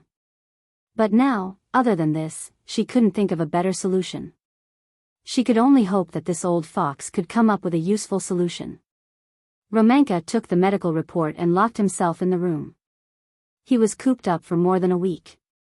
In this week, Yu and Gong Fan's personalities switched back and forth a few times. When Yu woke up just now, he saw himself on the island and was quite frightened. Early in the morning, Gong Jia was awakened by a commotion. He walked out of the room and saw Yu in his pajamas, standing in the corridor in a daze. He looked around and a group of people followed behind him. They were holding their coats in fear, afraid that the crown prince would catch a cold. Gong Jia walked over in confusion, thinking that he was Yu. However, when he turned around and the little guy spoke, Gong Jia instantly recognized that the child in front of him was not Gong Fan but Yu. Uncle? Why am I here? Gong Jia was also very surprised, but he quickly calmed down. He waved the servants away and took the cotton slippers and coat. The corridor was paved with marble. Gong Jia was worried that he would catch a cold, so he squatted down patiently and said to him, stretch out your leg. Yu obediently stretched out his feet and let him put on his shoes and coat for him. He looked up and asked in confusion, why am I here? Is this Ashland Island? No. This is a hurricane. Hurricane? Didn't you come here before? Gong Jia did not think much of it. Yu turned around and looked at the unfamiliar corridor. Even though he had been here before, he had never been to a castle before. He could not react to such a grand and majestic style. Yu looked around in confusion, still unable to understand. Why am I in hurricane? Gong Jia then realized that Yu seemed to know nothing about Yun Shishir's injury. What he did not expect was that Yun Shishir had been stabbed and was lying in a hospital bed at this moment. Gong Jia was a little hesitant. He did not know if he should tell him about this. However, Yu was extremely sensitive. He looked at Gong Jia's hesitant expression and raised his eyebrows suspiciously. Did something happen to mommy? The boy was so agitated that he tugged at the corner of his shirt and asked anxiously, what exactly happened? Tell me. Your mommy is injured. Yu was shocked and his face turned pale. Injured? How did she get injured? Don't you have any consciousness at all? Yu sucked in a breath of cold air when he heard that. Chapter 43-33. What exactly happened? Tell me quickly. Everyone suspects that Gong Fan stabbed her. That day, for some reason, Gong Fan lost control of his emotions and was sent to the hospital for emergency treatment because he accidentally took an overdose of painkillers. Gong Jia recounted everything that had happened to Yu, no matter how big or small. But don't worry, your mommy is fine now. Otherwise, I wouldn't be able to stand in front of you so calmly. Yu knew that Gong Jia cared about Yun Shishir as much as he did. When he heard this, he calmed down and lowered his head. No one knew what he was thinking. Gong Jia asked tentatively, what do you think? I think this matter is very strange. I think that when Mommy was stabbed, it was definitely not Gong Fan's personality. But it's impossible. Dual personality. How could there be other personalities living in my body? Then, I can't be sure if those personalities are dangerous. So, we brought you back to Hurricane. Alice has already worked with Romanka to think of a treatment plan. Yu Yu's expression became even more solemn. He leaned against the railing and frowned. What did Alice say? She didn't say anything to me. There doesn't seem to be any progress. In that case, Gong Jia couldn't help but be surprised that he didn't suspect Gong Fan. Haven't you ever suspected that Gong Fan did this? Impossible. Why? Yu Yu took a deep breath.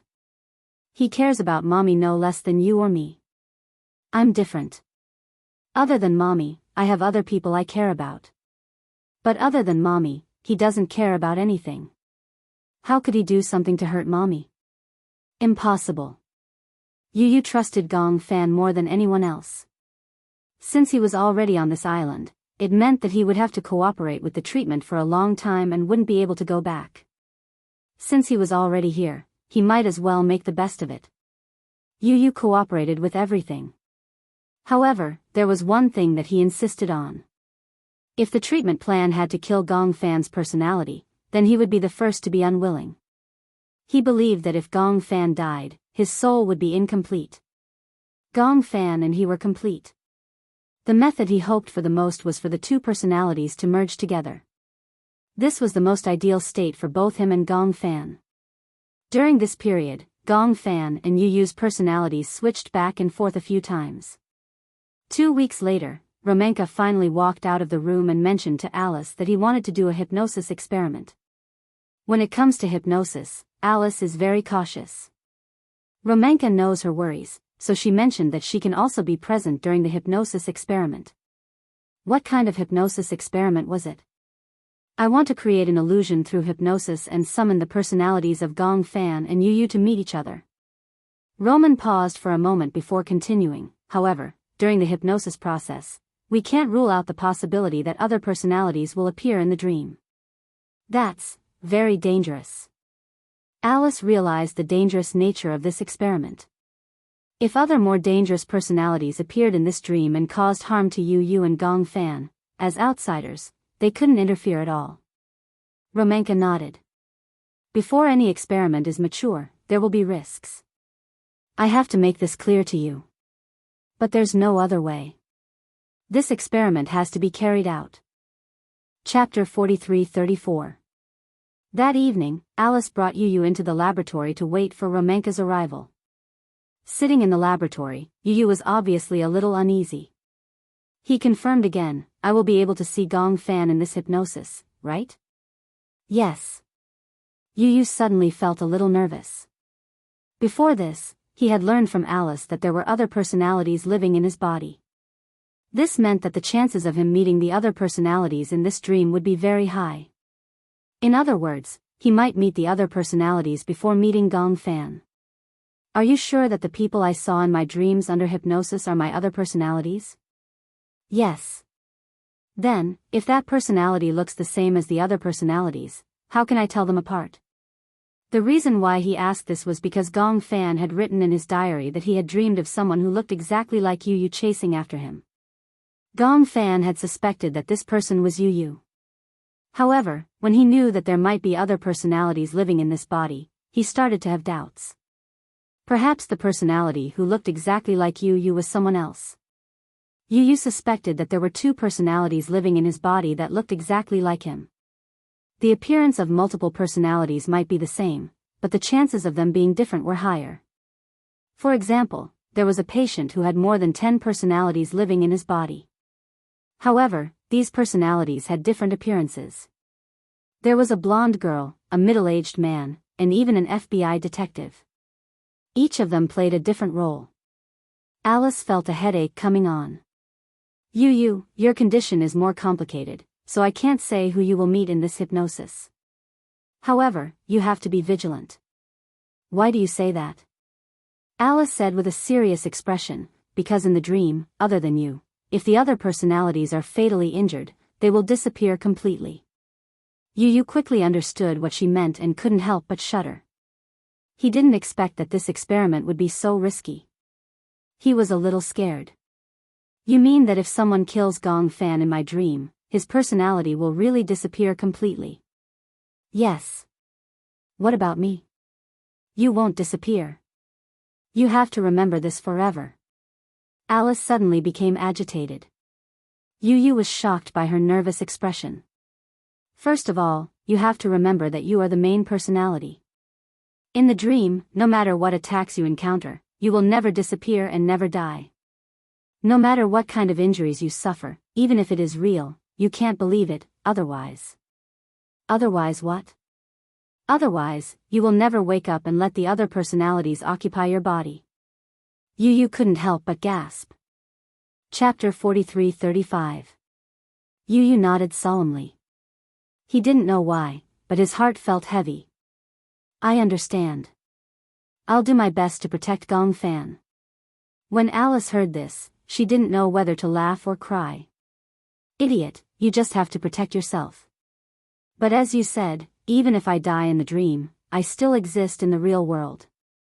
But Gong Fan's life is in danger. I have to protect him. When Alice heard this, she fell silent for a while. She didn't know why, but she thought of Yun Shishir's previous worries.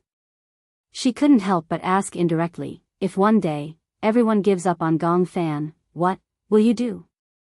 Why would you give up on him? Yu expressed his confusion. I will never give up on Gong Fan. He is another me. He is the other half of my soul. If he disappears, then no matter how outstanding I am, I will be incomplete. Alice nodded in relief and scratched the bridge of his nose. You are such a gentle child. Soon, Professor Romanka arrived. He brought some tools necessary for hypnosis. When he walked into the room, he stood in front of Yu and asked with concern, Are you ready? Yes. This is a cup of milk tea. Professor Romanka passed the milk tea in his hand to him. Drink this milk tea. There is a small dose of sleeping pills in it. It's not much. Before entering the hypnosis experiment, Yu had to take some sleeping pills. Otherwise, it would be difficult for him to enter the hypnosis in a good state when he was extremely awake. Yu had just taken a sip of the milk tea when Romanka had already set up a dim table lamp. He turned on the table lamp, walked to the window, and drew the curtains. The huge room suddenly fell into a dead silence and darkness. The only light left was the table lamp in front of Yu. It was extremely weak.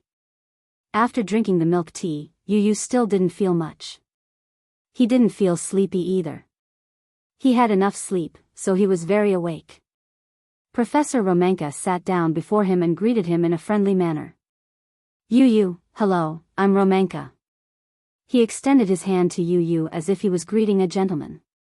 Yu shook his outstretched hand and smiled. Hello. Next, we're going to start our experiment. Are you ready? Yes. All right, then let me tell you a story. First, lean back on the chair and relax your body. Yes, very good. He instructed Yu to adjust her condition. Then, he softened his voice. Don't breathe too quickly. Be quiet, be quiet. Slowly adjust your breathing rate. He placed a piano metronome on the table and adjusted the rhythm. Then, he instructed Yu to adjust her breathing according to the rhythm of the metronome. Next, Romanka began to tell him stories. It was a very boring fairy tale. Yu didn't know why Romanka was telling this story. Wasn't it supposed to be a hypnosis experiment? Why was he telling a story? However, only Alice knew that Romanka's hypnosis had officially begun without Yu noticing. Chapter 43-36. Yu didn't know when he lost consciousness. When he woke up again, he opened his eyes and realized that he was in a huge ward. The reason why he knew that he was in a ward was because when he opened his eyes, all he could see was a snow-white color. He could even vaguely smell the smell of disinfectant. His mind was in a daze. It took him a long time to adjust and realize that he was in the world that Romanka had hypnotized him. Was this a dream? Or was it a different dimension? He remembered that Alice had told him that after hypnosis, he had to keep his guard up against the people he met in this world. What might appear in this world might be the hidden and dangerous personality in his body. Yu Yu immediately became alert. He got out of bed and looked around. After confirming that there was no one else in the ward, he began to rummage through the room. The ward was very big, and it was fully equipped with everything that was needed. In addition to the usual facilities in a hospital, there was medicine, needles. Yu Yu was a little scared. He was especially afraid of such a space. He had been in the hospital since he was young and hated such an environment. Now that he was in such a space, it was inevitable that his heart would palpitate. Professor Romanka had said that he would summon Gong Fan's personality. However, if Gong Fan appeared, then the other personalities might appear as well. Moreover, he could not tell from his appearance whether it was Gong Fan or another personality if it was someone who looked exactly like Gong Fan. Yu Yu picked up the scalpel on the cart and walked to the door. He carefully pushed it open. After pushing the door open, there was a spacious corridor outside. There was a long corridor on both sides. From his angle, he couldn't tell where the end of the corridor led to. Opposite the corridor was a row of floor-to-ceiling windows. However, the strange thing was that although the sunlight outside the window was bright and warm, it couldn't penetrate the window. It was as if it was isolated by an invisible enchantment. The sunlight outside the window was bright and beautiful, but it couldn't shine through the floor-to-ceiling windows. Therefore, the corridor was especially dark. Yu Yu walked to the window and pushed it open. A strong gust of wind rushed in. He looked down and was surprised to find that the floor he was on was more than 10 meters above the ground. At a glance, it was about 5 stories high. Yu Yu closed the door and looked around. After weighing the pros and cons, she finally decided to walk to the right. "Because I'm Yu Yu," he muttered in his heart. This was probably a form of joy in the midst of bitterness. As he walked, he suddenly heard footsteps overlapping with his own. His hearing was exceedingly sharp. Alertly, he stopped in his tracks and leaned against the wall, trying to listen carefully to where the footsteps were coming from. What was even more frightening was that, when he stopped in his tracks, the footsteps stopped in an instant, too. Could it be the echo of his footsteps? Was he so sensitive that he mistook the echoes as someone else's footsteps? Impossible, the sound of footsteps was much faster than his own. Yu Yu took a deep breath and forced himself to calm down. Chapter 43-37. Alice had once said that no matter what happened to him in the dream, he was the main personality and would never die. Perhaps because of this, he was fearless and Yu Yu had become more daring. He leaned against the wall and moved his feet slightly, listening carefully for the echo of his footsteps. There was no echo. Hence, he was relieved and started to walk freely with the intention of testing the waters. However, it didn't take long for the strange footsteps to be heard again. Moreover, it overlapped with his footsteps. Yu Yu tried to distinguish the footsteps from behind. He pretended to be calm as he walked. Then, he suddenly turned around and looked behind him. In the distance, a black figure flashed past the end of the corridor. Obviously, the black figure was very alert. After realizing that he had been discovered, he quickly went into a room from the corridor. The door of the ward was not open. Hence, the black figure seemed to be sticking close to the door and curling himself up. Yu Yu suddenly felt his limbs turn cold. This person was obviously following him. But, what was his motive for following him? Yu Yu took half a step back, suspecting the identity of the black figure. Could it be Gong Fan? Yu Yu called out carefully, "Gong Fan." For a while, there was no movement. He stared in that direction as he slowly retreated, luring him out. When he moved, the black figure seemed to have heard the footsteps and thought that he had left. Hence, he appeared again. Yu Yu saw the black figure slowly appear at the end of the corridor. Even though they were far apart, he could clearly feel that the person's eyes met his. Yu could not see his face clearly, but he could clearly feel that the black figure was slightly stunned. Gong Fan, is that you? His voice was slightly louder. The black shadow's footsteps paused. Then, it slowed down a little and walked towards him. Could it really be Gong Fan? Yu thought and walked towards him nervously. However, halfway there, he could clearly feel that the black figure's footsteps had quickened. No. He was not Gong Fan. Gong Fan was about the same height as him, but this black shadow was quite tall. Yu estimated that the black shadow was an adult male who was at least 1.8 meters tall. How could Gong Fan be so tall? It was not Gong Fan. Then, who could he be? Yu suddenly remembered the dangerous personality that Professor Romenka had mentioned. Could this be it? Oh no. Could it be another personality? Yu took a few steps back and suddenly realized that the black figure had sped up and was walking towards him. He knew that something was wrong and turned to run. He had only taken a few steps when the black shadow behind him quickened its pace. Yu broke out in cold sweat. He almost didn't dare to look back as he desperately picked up the path and ran. At this moment, the huge hospital had become the battlefield of this chase. In such a big hospital, he almost didn't have time to think about where to go out. Seeing that the door of a room was open, he rushed in without thinking, turned around, and locked the door. Yu nervously leaned against the wall as he listened to the sound of hurried footsteps approaching. Then, when he reached the door, he suddenly paused as if he was judging something. Chapter 43-38. Who was this person?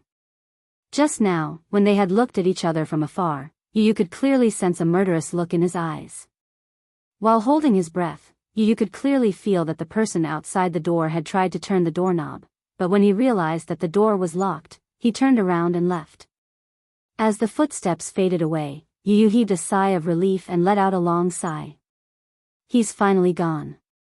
Yu leaned against the door and turned around, only to realize that there was someone else in the room.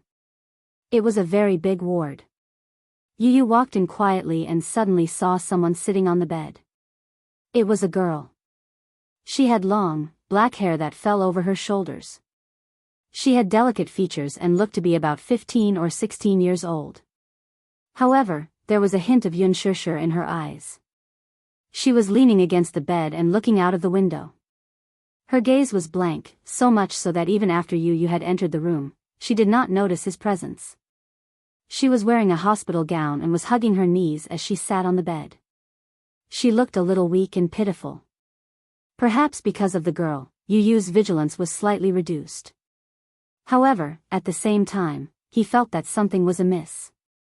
Why would such a girl appear in his dreams? Could it be that this was one of his personalities? Yu was a little suspicious. Who are you? Yu's sudden voice startled her. The girl lifted her head and looked at him helplessly. When she saw that it was Yu, she calmed down a little. Who are you? My name is Yu. Yu? The girl tilted her head. Obviously, this name was a little unfamiliar to her. My name is Shanshan. Shanshan? Yu smiled. What a nice name. He tried to get closer to her. Seeing that the girl didn't seem to reject him, he moved a little faster. He walked to the bed, but there was no place to sit. When the girl saw this, she immediately moved to the side considerately, leaving one side of the bed empty. Yu immediately said, "Thank you." Thus, he sat down on the edge of the bed. The girl smiled at him, but from her pale face, it was obvious that her body was not well. What happened to you? Yu was puzzled. You don't look well. Are you sick? The girl shook her head and hesitated for a moment before nodding. What happened? You're right, but it doesn't seem right. I'm sick, but I don't know what illness I have. Anyway, in my impression, I've always been locked in the ward. Not going anywhere? Yes, it's just me. Shanshan smiled. Actually, it's quite good like this. Although it's lonely and boring, sometimes I feel cheerful when I lean against the window and look out. Yu Yu followed her gaze and looked out of the window. The view of the garden outside the window gave him a sense of déjà vu. It was as if in his memory, when he was young, he had been in the hospital all year round. He had been guarding a window all day long, and through this window, he could see the view of the back garden. In the spring, many children who came to visit their relatives would play on the lawn. There was a gentle breeze and many kites flew in the sky, but he could only watch helplessly. Don't you feel lonely? Chapter 43-39. As the girl spoke, she raised her head and looked at him suspiciously. Who are you? Why haven't I seen you before? Yu Yu did not know how to explain. He immediately changed the topic and asked, Are you alone? Don't you have other family members? Yes. Shan did not think too much and did not notice Yu Yu's intention to change the topic. She answered his question. I have a sister called Ran Ran. Ran Ran? Yes. But, my sister always bullies me, so I'm a little afraid of her. If you see her, you don't have to tell her that I'm here. I don't want to see her. In other words, the various people in Yu Yu's childhood memories will become the shadows of the personalities in his body? Alice touched her nose gently and came to this conclusion. Professor Romanka nodded. That's about it. After Yu Yu fell asleep, Romanka put on a brain monitor for Yu Yu. At the same time, he used it to check his physical condition in his dream. Furthermore, he could also check the situation of the personalities that appeared. Through the test, Alice found that Yu Yu's brainwave frequency was sometimes fast, sometimes slow, sometimes calm, and sometimes fluctuating violently. Fluctuating violently meant that he was afraid. Alice did not know what Yu Yu saw in his dream to cause such strong emotional fluctuations. She sighed. Wouldn't it be great if I could enter his dream? If you interfere at this time, Yu Yu might go crazy. Go crazy? Alice felt that it was a little unbelievable. Is there any scientific basis for this? For example, Yu Yu's mental strength is like a few orderly highways, and the different personalities are like speeding cars on the highway. If you interfere, what will happen when the cars drive into the other highways in the opposite direction? Collision. If his mental state is damaged, it will lead to disorder. Therefore, the consequences will be unimaginable. Of course, not everyone will be like this, but just in case, I don't recommend interfering with him. Understood. Romanka's explanation was easy to understand, so she could easily understand what he meant. Alice sat down on a chair not far from Yu Yu. She looked a little dejected. So you're saying that we can only watch from the sidelines and can't do anything? Yes. This is a deep level of hypnosis. It's different from the superficial hypnosis you did before. You can't interfere. You can only wait and see. Can you wake him up? Yes, but it needs to be done in a professional way. Alice was still a little uneasy. She wasn't an authority in this field, but Romanka was. If he secretly did something, she might not be able to detect it. It was because of this that she felt uneasy. Until now, she still couldn't completely trust Romanka. However, there was nothing she could do except ask Romanka for help. He could only pray secretly, hoping that things would develop smoothly. Romanka also sat down next to her. He knew that Alice was worried about him, so she didn't want to leave. However, he didn't mind. Chapter 43-40. Alice looked at Yu Yu quietly. Although she didn't show it on her face, she was praying that Yu Yu and Gong Fan would be able to get through this safely. At night, Yu Yu suddenly woke up. Alice was pleasantly surprised that he had woken up. She couldn't hold it in anymore. She had too many questions that she wanted to ask. However, Yu Yu had just woken up and was still in a daze. Hence, she forced herself to calm down. How are you, Yu Yu? Do you feel better? Are you more awake? Be quiet first. Romanka gestured for her to be quiet. Then, he brought a glass of milk and placed it in front of Yu Yu. However, little did he know that little Munchkin looked up and scanned his surroundings. He muttered to himself, "Where is this?" Then, he turned around and looked at him deeply.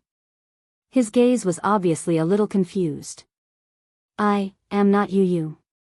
Alice and Romanka were both stunned. Gong Fan saw their strange expressions and couldn't help but worry. What's wrong with you? Did something happen? What's going on? Alice looked at Romanka worriedly. She seemed a little anxious. Then, where's you? Romanka also didn't expect this to happen. After all, no matter what kind of experiment it was, there would always be some unexpected accidents in every experiment. Now, he had encountered a troublesome problem. He had hypnotized Yu, hoping that Yu would enter the dream realm and find Gong Fan. Also, the two of them would work together in the dream realm to explore the potential personalities in his body. However, it was still an hour earlier than the time he should have woken up. What made Romanka and Alice even more unprepared was that the person who woke up was Gong Fan. This meant that Yu was trapped in the dream realm. If Yu wanted to wake up, now that Gong Fan had taken over his body, he would not be able to return to his original position. Romanka and Alice looked at each other worriedly. Gong Fan looked at them strangely and asked nervously, "What's going on?"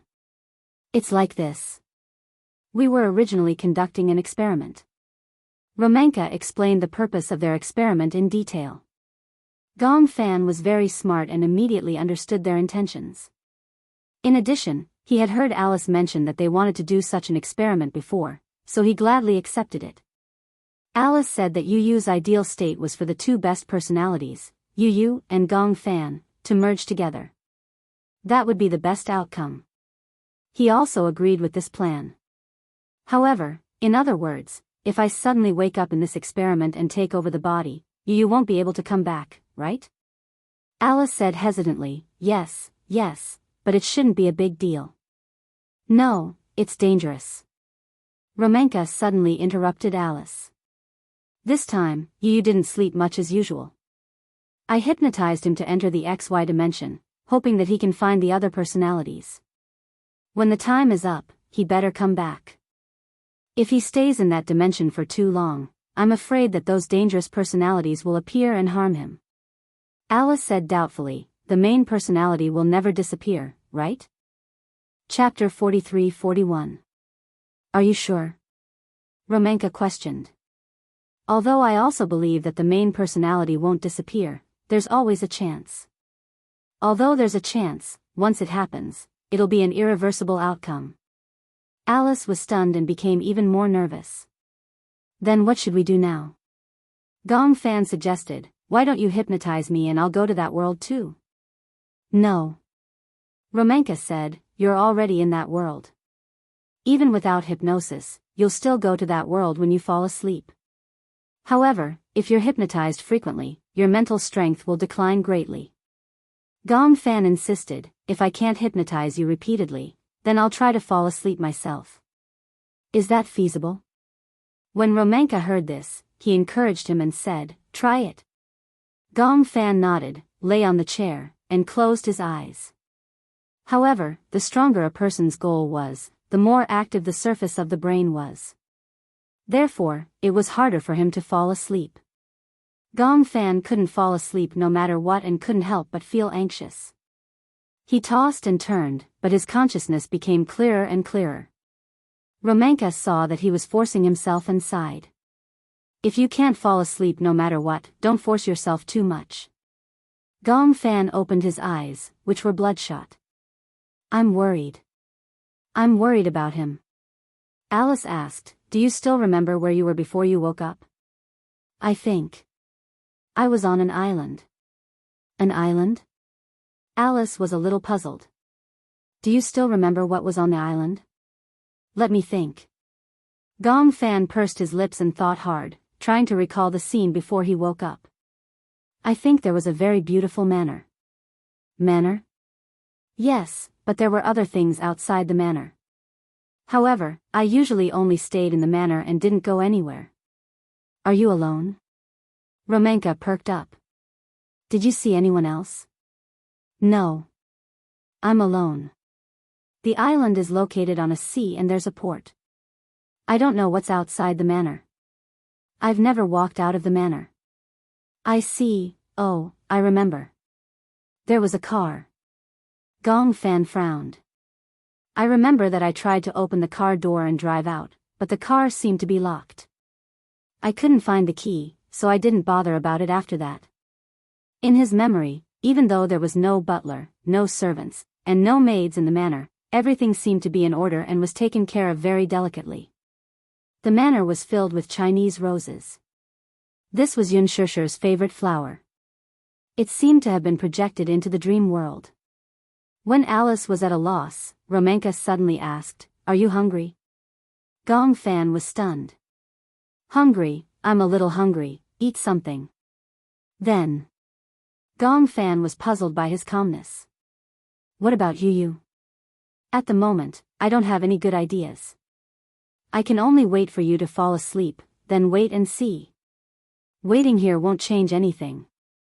Alice originally wanted to say something, but after thinking about it, she couldn't think of any feasible way. She could only eat first. Chapter 43-42. After dinner, they rested for a while. Then, Alice dragged Gong Fan to play tennis for a while. Previously, when Gong Fan was recuperating on Ashland Island, whenever Alice came to the island, she would play tennis with him for half a day. Firstly, she wanted him to exercise and train his body.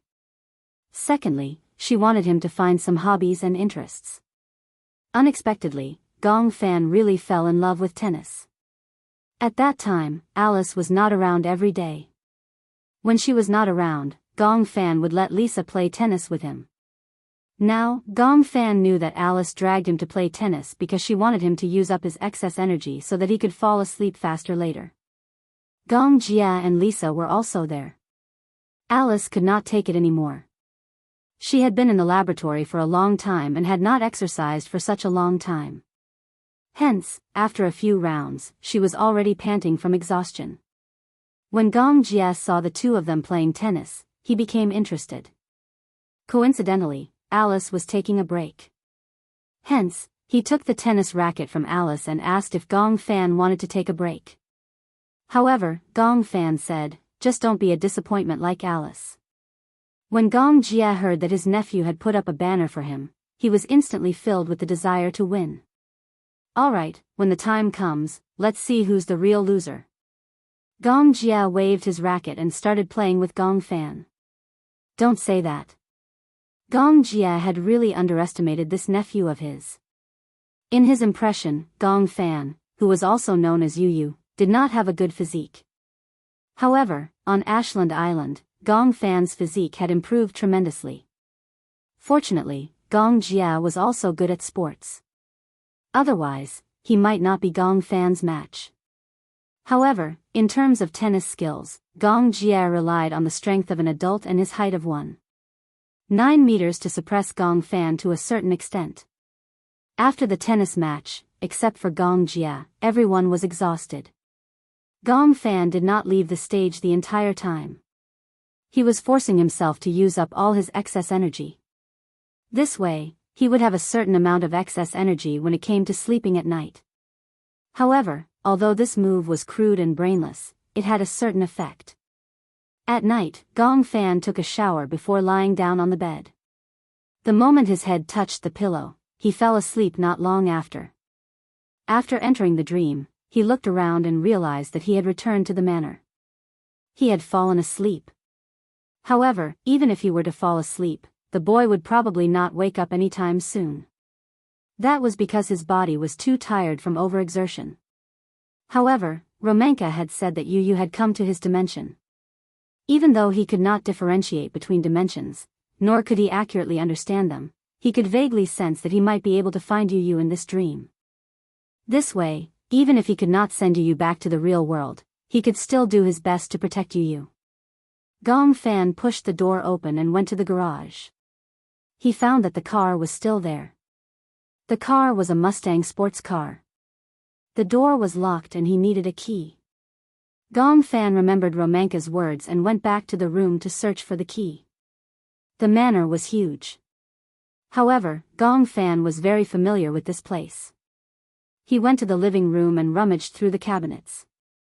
He found many keys.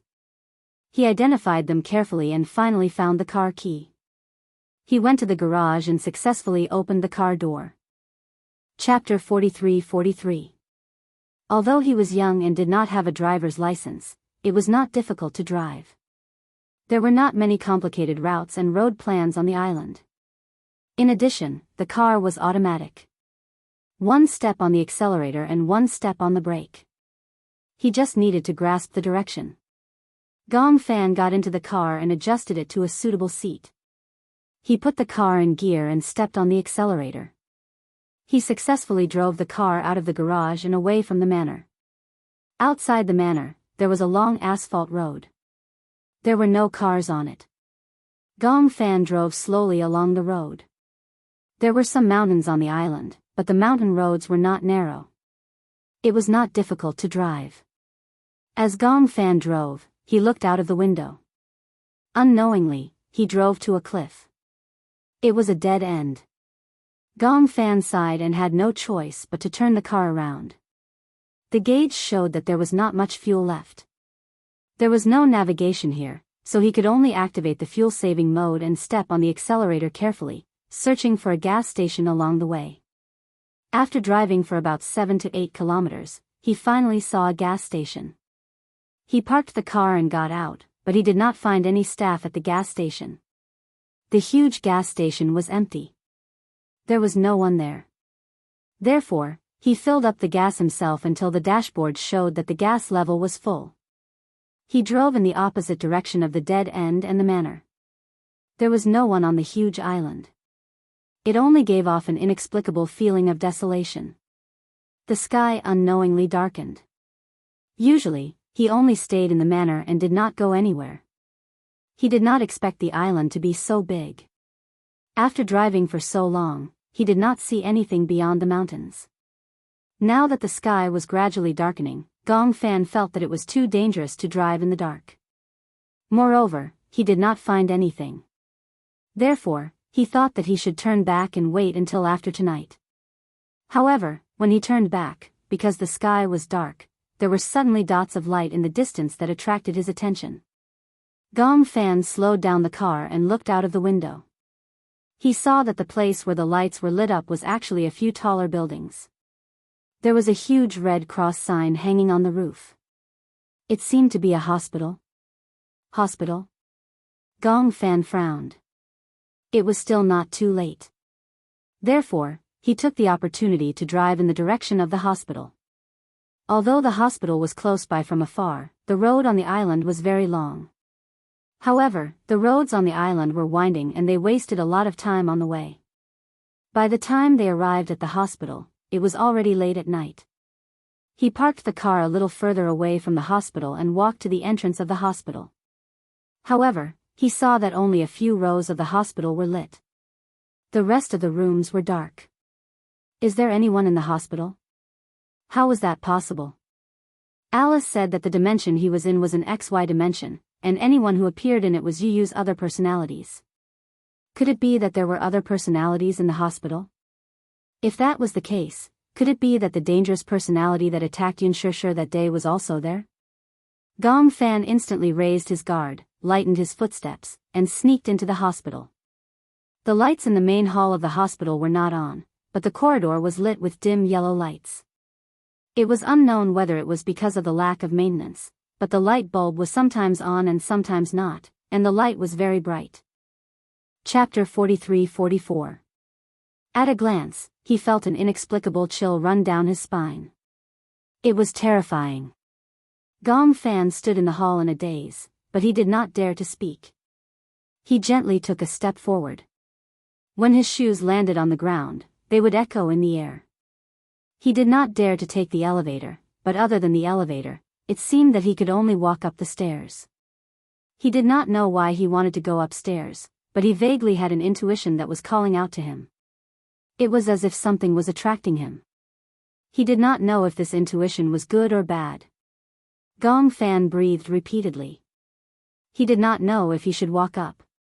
He lightened his footsteps and quietly walked to the entrance of the corridor. However, he was a little hesitant.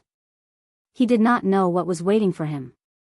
Of course, Gong Fan's rationality told him that this was not a horror movie. There would not be any ghosts or gods. At the thought of this, he felt a little relieved. Even if it was ghosts or gods, he was not afraid.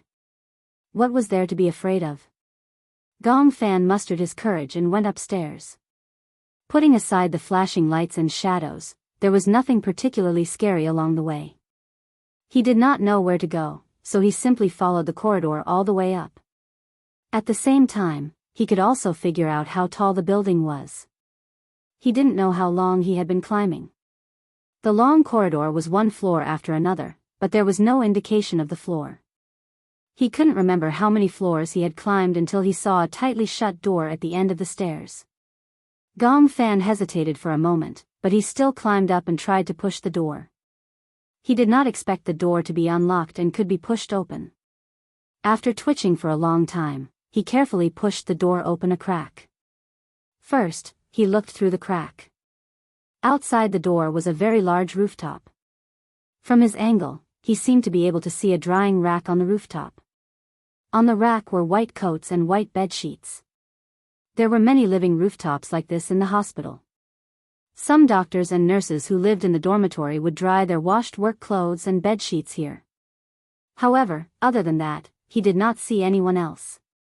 Gong Fan pushed the door open and walked out. The wind on the rooftop was very strong. In addition to the night wind was a little cold. He first walked around the edge of the rooftop. Standing on the rooftop, he could see the general layout of the hospital more clearly. There were a total of 3 rows of buildings arranged in a C shape, with a large garden in the middle. The building he was in was the southernmost building at the edge. Directly opposite was another building.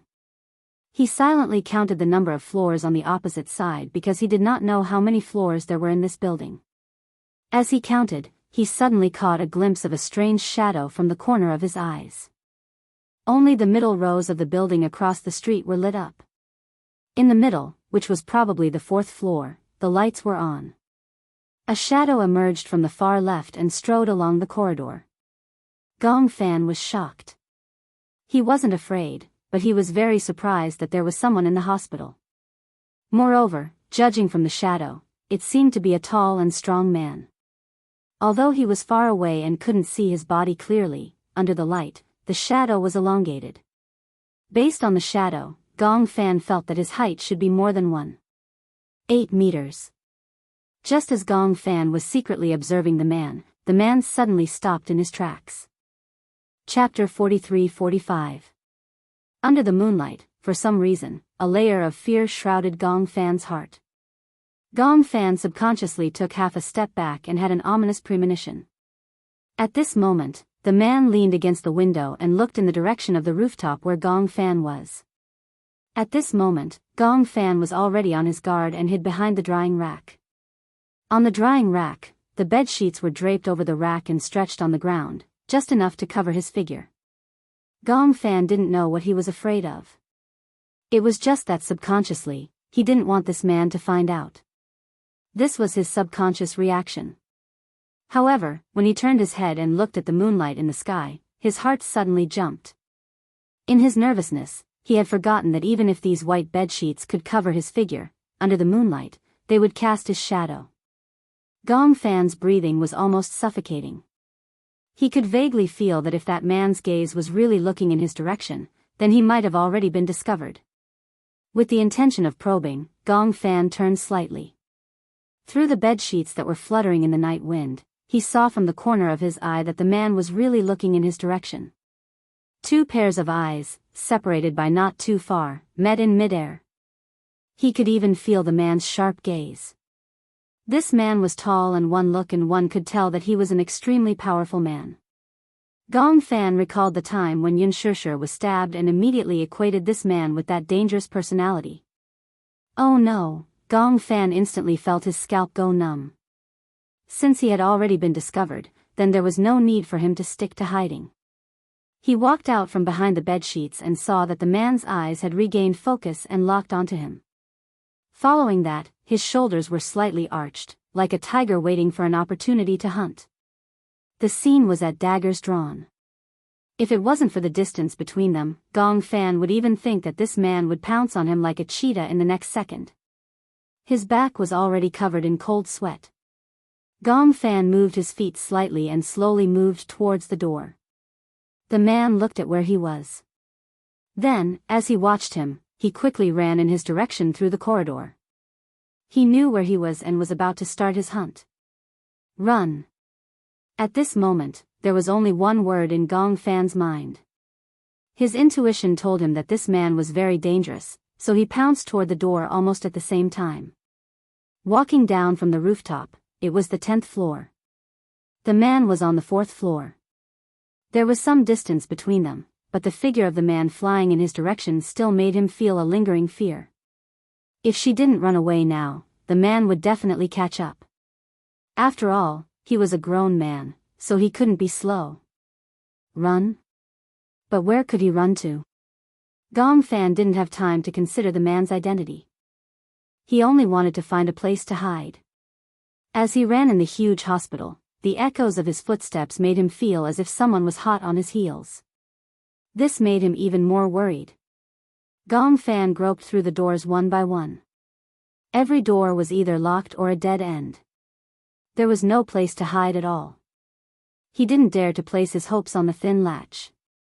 He always felt that no matter how sturdy the lock looked, the door wouldn't be able to withstand a man's kick. Chapter 43-46. Gong Fan didn't know what to do and couldn't find a place to hide. He first ran down to the 9th floor and then turned back to the 10th floor. Just as he reached the 10th floor, he vaguely heard footsteps running upstairs. Gong Fan approached the window warily. He first stuck his head out and looked up.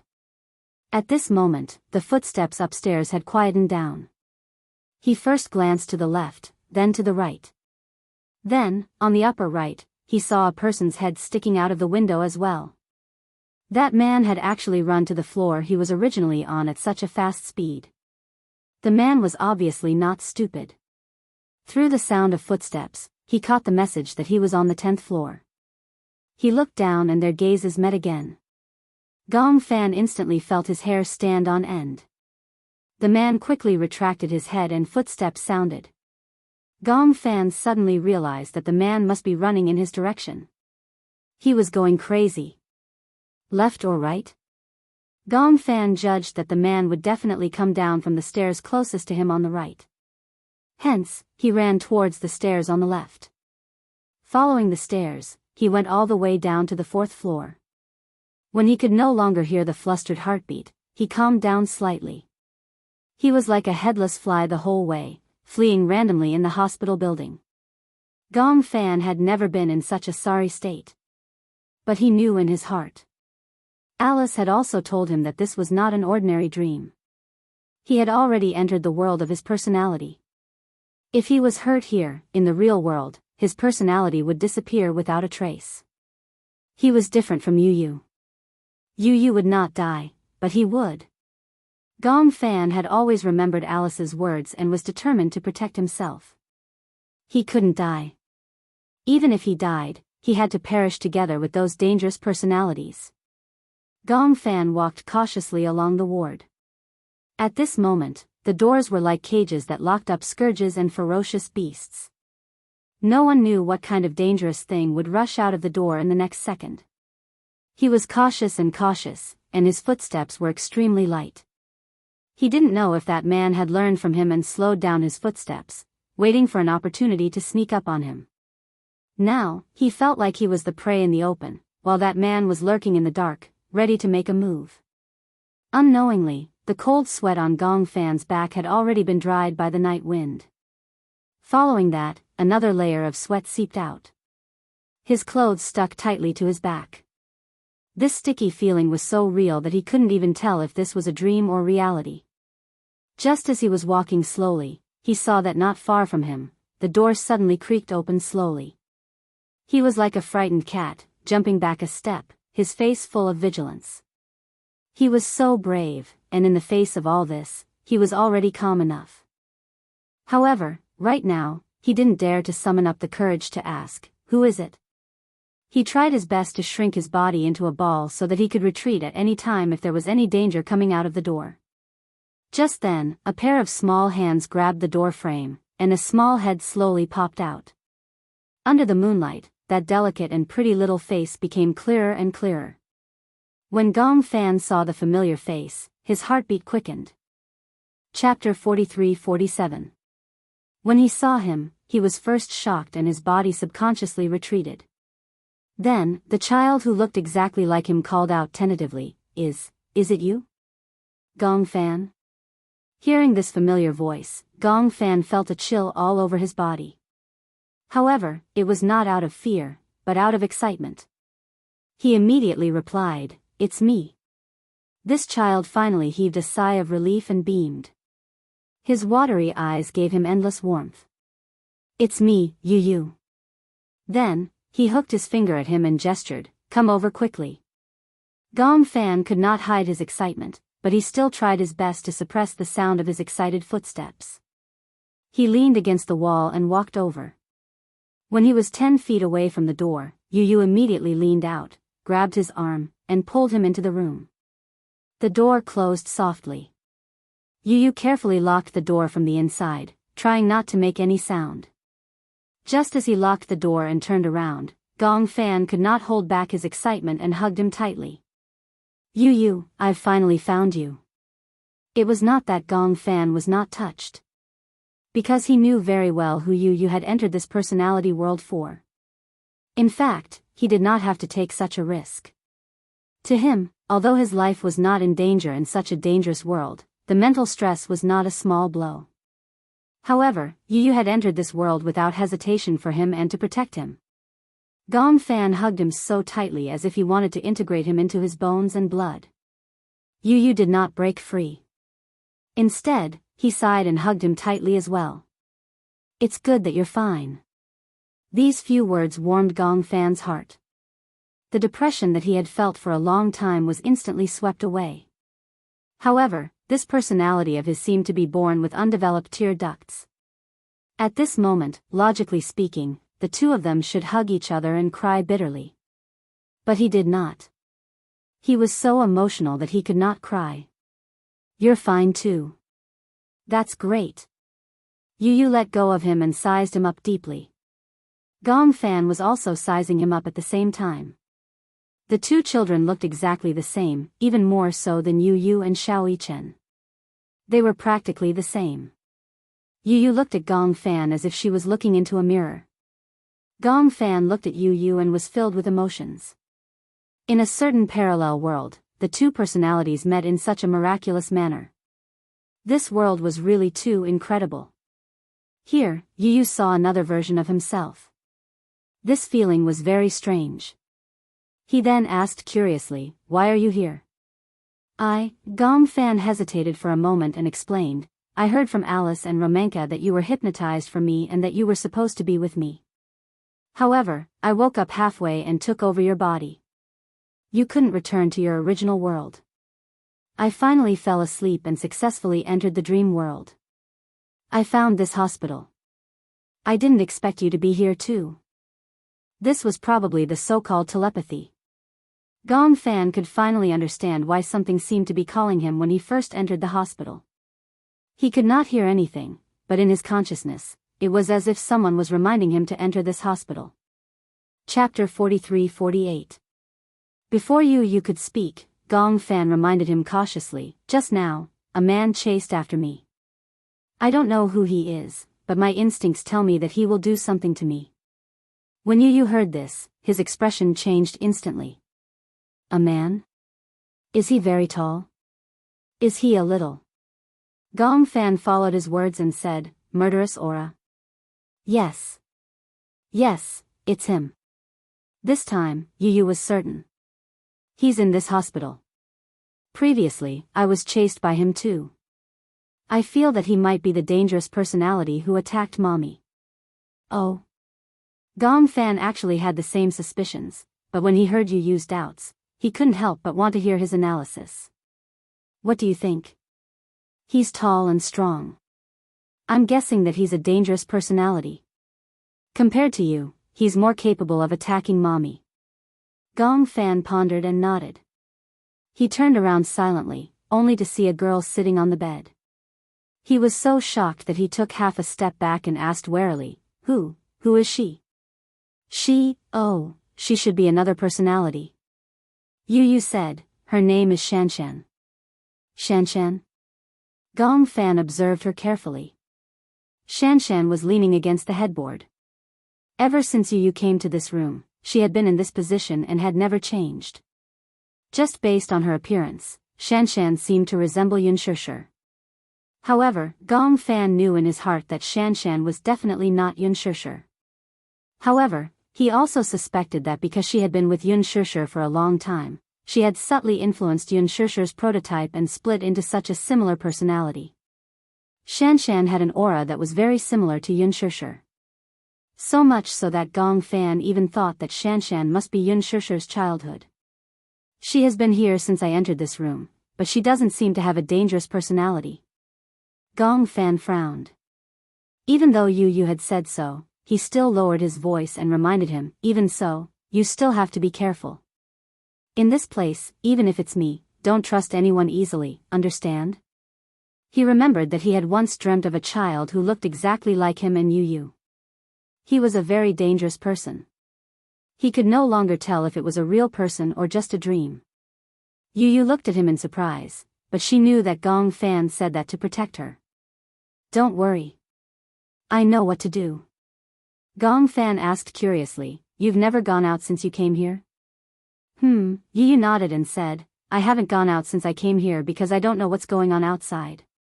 However, when I was in this room, I heard footsteps coming and going from outside the door several times.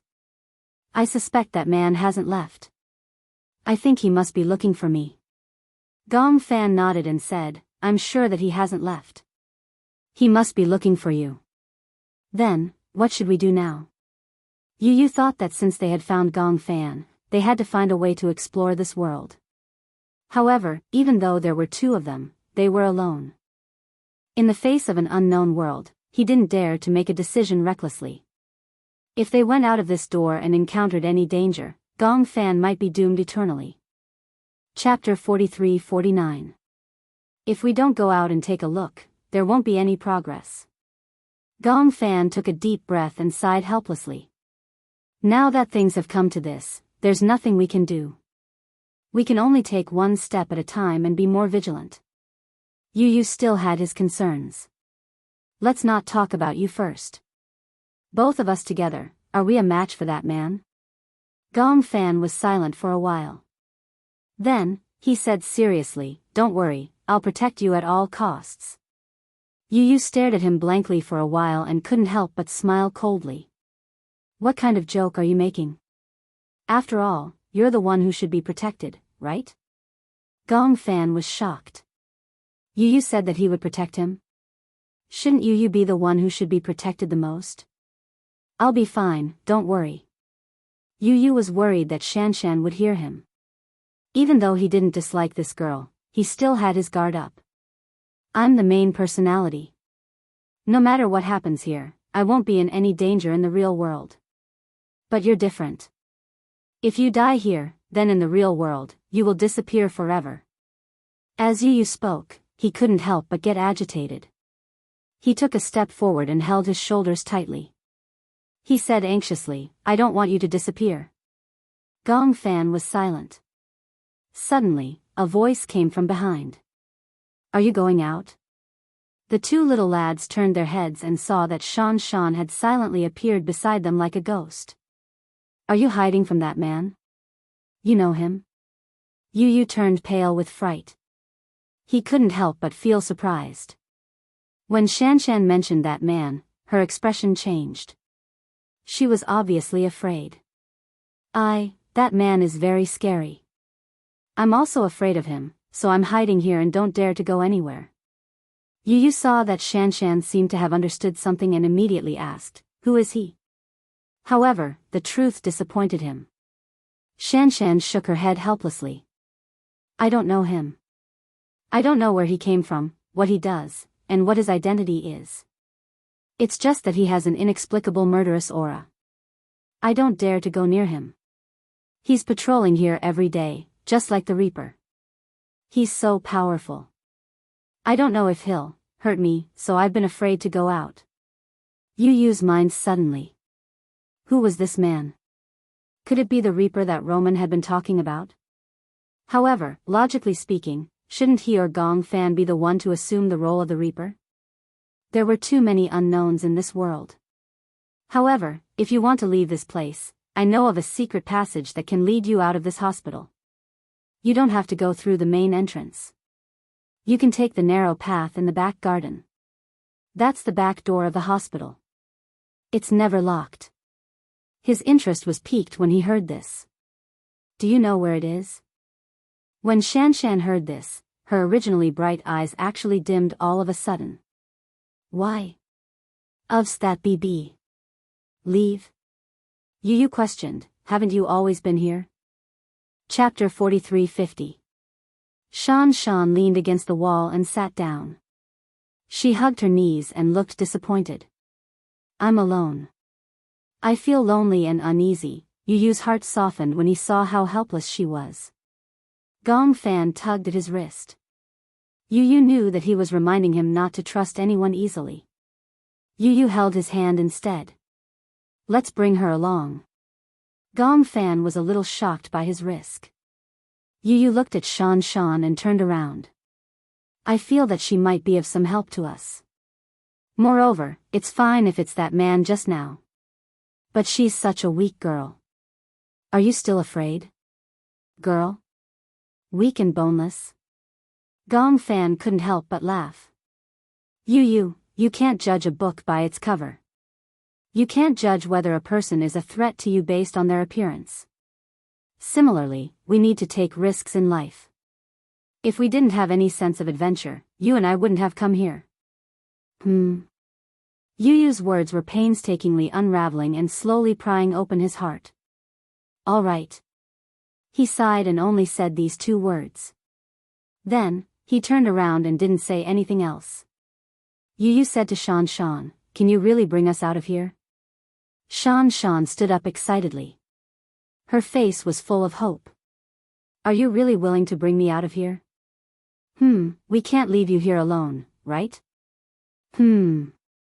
Shan walked to the door like a nimble butterfly. Come with me. Yu and Gong Fan looked at each other. Although they were skeptical, they decided to take the risk. Shan opened the door. They didn't know how she did it, but she opened the door silently.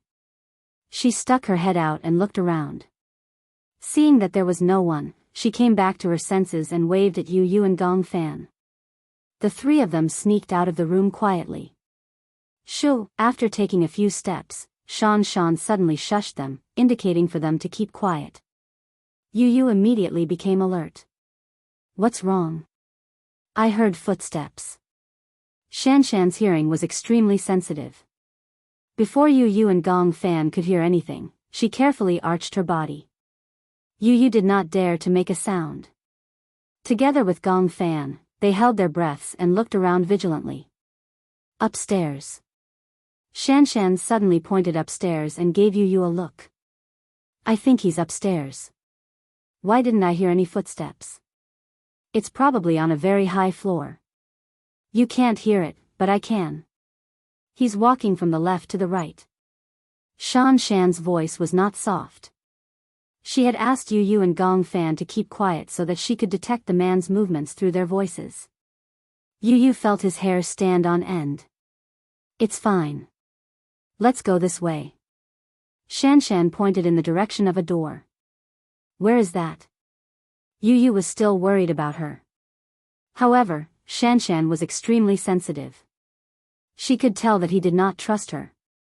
Are you suspecting me? Yu saw that his thoughts had been seen through. He did not insist on explaining himself. Instead, he pursed his lips awkwardly. Chapter 43:51. After Shanshan finished speaking, she ignored Gong Fan's worried expression and walked towards the laundry room. Yu grabbed Gong Fan's hand and immediately followed her cautiously. He sighed in his heart and was also skeptical. He did not hear any movement, but Shanshan could actually hear footsteps a few floors away. This was too mysterious.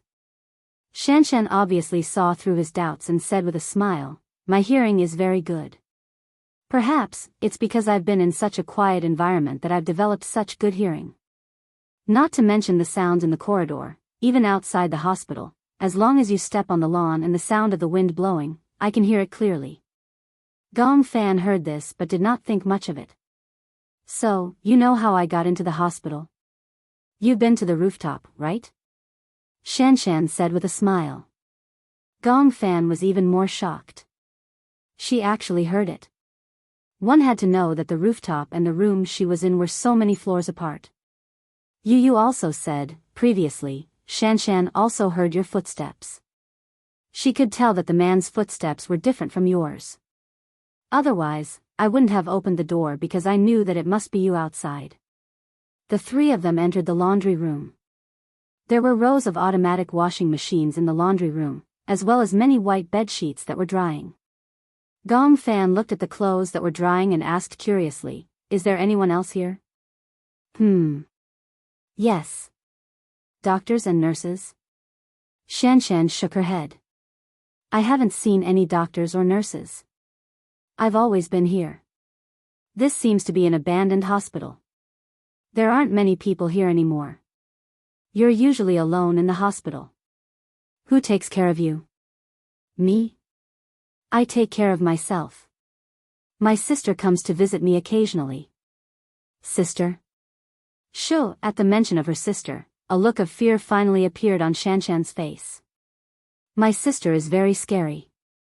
She's always arrogant and has never been nice to me." When Gong Fan heard this, he immediately felt strange. For some reason, he actually thought of Yun Na. Could it be that Shanshan's sister was subtly influenced by Yun Na's personality? Shanshan led them to a door and pushed it open. The door was never locked. When the door was opened, there was a Z-shaped staircase that led to the back garden downstairs. "It's here," Shanshan said. "Follow this staircase and you'll reach the back garden. After passing through the back garden, you'll reach the back entrance of the hospital." "What about the door after you walk out?" Gong Fan was a little lost. He couldn't tell if his car was parked at the main entrance or the back entrance. His gaze passed through the back garden. The back door seemed to lead to a mountain. "Is that a mountain?" "Yes." "What's on the mountain?" Shanshan shook her head blankly. "I don't know. I've never left this place. I haven't even been to the back garden. But I've always been upstairs, looking at the back garden from the window. I saw a path leading to the back door. Let's go. Let's go to the back of the mountain and take a look." Yu muttered in her heart. There couldn't be any wild beasts on this mountain, right? The three of them went all the way down the stairs until they reached the first floor. They plunged into the back garden. The back garden was a large and dense garden with greenery, flowers, grass, stone carvings. Chapter 43-52. The three of them were extremely cautious. Yu had an ominous feeling. He felt as if someone was watching him closely from behind, but he didn't dare to turn around. He felt that if he turned around and met that person's gaze, "I feel as if someone is watching us from behind." "You feel it too?" Gong Fan was about to turn around when Yu tugged at his arm. "Don't turn around." "Why?" "I feel that something is wrong. If we don't turn around, that person seems to be looking for us and watching us closely from behind. But if we turn around and try to run away, he will chase after us relentlessly." Gong Fan was stunned. Indeed, he felt that way too. "If we pretend that we don't see him, he won't chase after us?" Yu nodded. "Theoretically, yes." "Shoo, stop talking." Shanshan was a little scared. "I feel scared, don't be scared, we're still here." They walked through the back garden and saw an iron door at the end of the winding path. Yu finally heaved a sigh of relief when he saw the iron door. "We can leave the hospital from here, right?" "Yes." He took a step forward and opened the door before Shanshan did. Yu stepped out of the door, but for some reason, his vision blurred for a moment, and what he saw was yet another empty ward. It was as if the door was a terrifying enchantment. He thought that he could leave the hospital after walking out of the door, but after going around in circles, he was back in the hospital again. Ah! Yu opened his eyes abruptly and struggled to wake up from the bed. The nightmarish dream was tearing his brain apart. As far as his eyes could see, all he could see were concerned faces. Alice, Gongjia, Lisa, Huajin, Natalia, they were all here. However, Yu was so scared that he shrunk his shoulders. He didn't know why, but the two worlds kept switching back and forth. He couldn't even tell if he was still in the dream or had already walked out of it. What's going on? Yu held his head and rubbed his temples in pain. He was a little confused. Where am I? Who am I? His personality kept colliding with the door in his body and he was a little lost. No one in the room said a word. It was so quiet that it was as if they were frozen. It was a strange scene. They were very worried, but Romanka had repeatedly reminded them that Yu was awake. No matter how worried they were, they couldn't say a word. Otherwise, it would disturb Yu's consciousness. Romanka was standing beside Yu. He was so quiet that it was as if he didn't exist. Yu didn't notice his presence. Hence, he took the opportunity to bring a bottle of smoke to the tip of Yu's nose. The smoke rose in spirals. Yu unknowingly took a big breath. The cool and refreshing smoke traveled along his nose. It was as if the cool and refreshing chill had gushed into his swollen temples and calmed his chaotic heartbeat. He closed his eyes and greedily sucked in another big mouthful. Only then did the restless feeling of waking up from the nightmare slowly disappear. Romanka finally spoke. Chapter 43-53. This is not a dream. No matter what happened in the dream, calm down and take a deep breath. Yu followed his footsteps and breathed slowly. After repeating the cycle many times, his eyes finally cleared up and were no longer cloudy. The messy voices of those personalities in his mind finally subsided. Yu opened his eyes. When Alice saw that he had regained his composure, she suppressed her worry and said tentatively, Yu, you're fine now. She guessed that he had a nightmare. She was so worried that she wanted to ask him a lot of questions. For example, she wanted to ask him, do you feel better or are you not feeling well? However, Romanka had said that if Yu had woken up, he must have experienced a lot of dangerous things. If he woke up, his mind would be in a mess. If she asked him a few more questions, he might not be able to react. He might even get anxious and angry. Since Yu had woken up, it meant that he was fine. However, at this time, it was better for him to maintain a clear mind and not ask too many questions. This was the best way for him. Alice could only tell him one thing clearly: he was awake. Moreover, this was the real world. Even with these few key words, Yu had to slow down for a long time before he could understand the current situation. He was too tired. Experiencing those things in the dream was much more tiring than experiencing them in the real world. Often, many people would have such a feeling. A truly comfortable sleep was a dreamless sleep. After falling asleep, there would be no dreams. Instead, one would sleep until the sun rose and wake up naturally. When one opened their eyes, even the air was very fresh. If one fell asleep and started to dream, it might be better if it was a good dream. However, if it was a nightmare-related dream, one would feel as if something was stuck in their throat when they woke up. Not only would it be difficult to breathe, but even their head would feel heavy and uncomfortable. Even their breathing would be very turbid. The more a person dreamed, the more they would have trouble sleeping. Yu had experienced a series of things. Although he seemed to be sleeping, in reality, his brain was still very active in his dreams. When he woke up, he would inevitably feel a little dazed. Therefore, this also proved why dual personality disorder and multiple personality disorder consumed a lot of mental energy. The so-called mental power was because not only was the patient active in the real world, but when the patient was sleeping, the other personalities would be active in the dream, and these personalities would switch back and forth. Gradually, the body would only become a vessel that carried the personality. What was a container?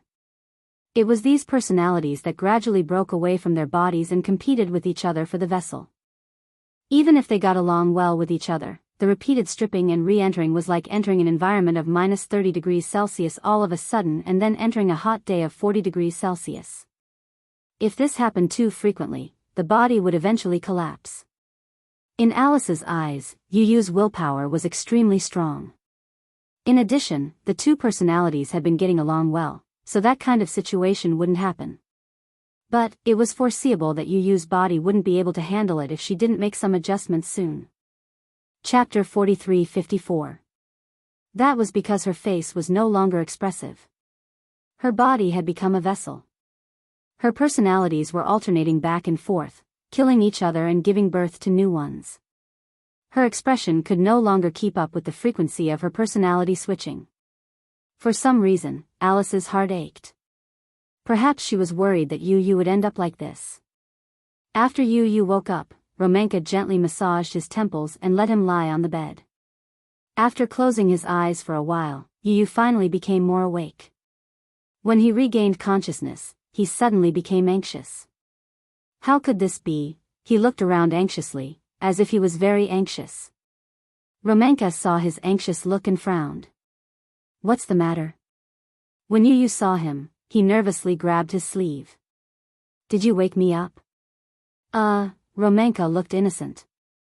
He shook his head and said, you woke up on your own. No one woke you up. How could I have woken up? Yu-Yu was a little anxious. When he thought of the scene in his dream where he, Gong Fan, and Shan Shan had escaped to the back garden and found the exit with great difficulty, they had just opened the door and returned to the ward. He couldn't help but break out in cold sweat. He didn't know if this was a dream or a messy scene when he was about to wake up. He was a little irrational. You can't come back, Yu-Yu mumbled, why should I come back? Romanka saw that he was anxious to return to the dream and knew that Yu-Yu and Gong Fan had encountered some danger in the dream. Why not? Do you have anything that you're confused about? Tell me. Maybe I'll find a way for you. Yu-Yu looked at him suspiciously. He didn't know if he should believe him now. Alice encouraged him, Yu-Yu, tell Professor Romanka if you have anything. He'll help you. Right now, other than Romanka, there seemed to be no one who could help him.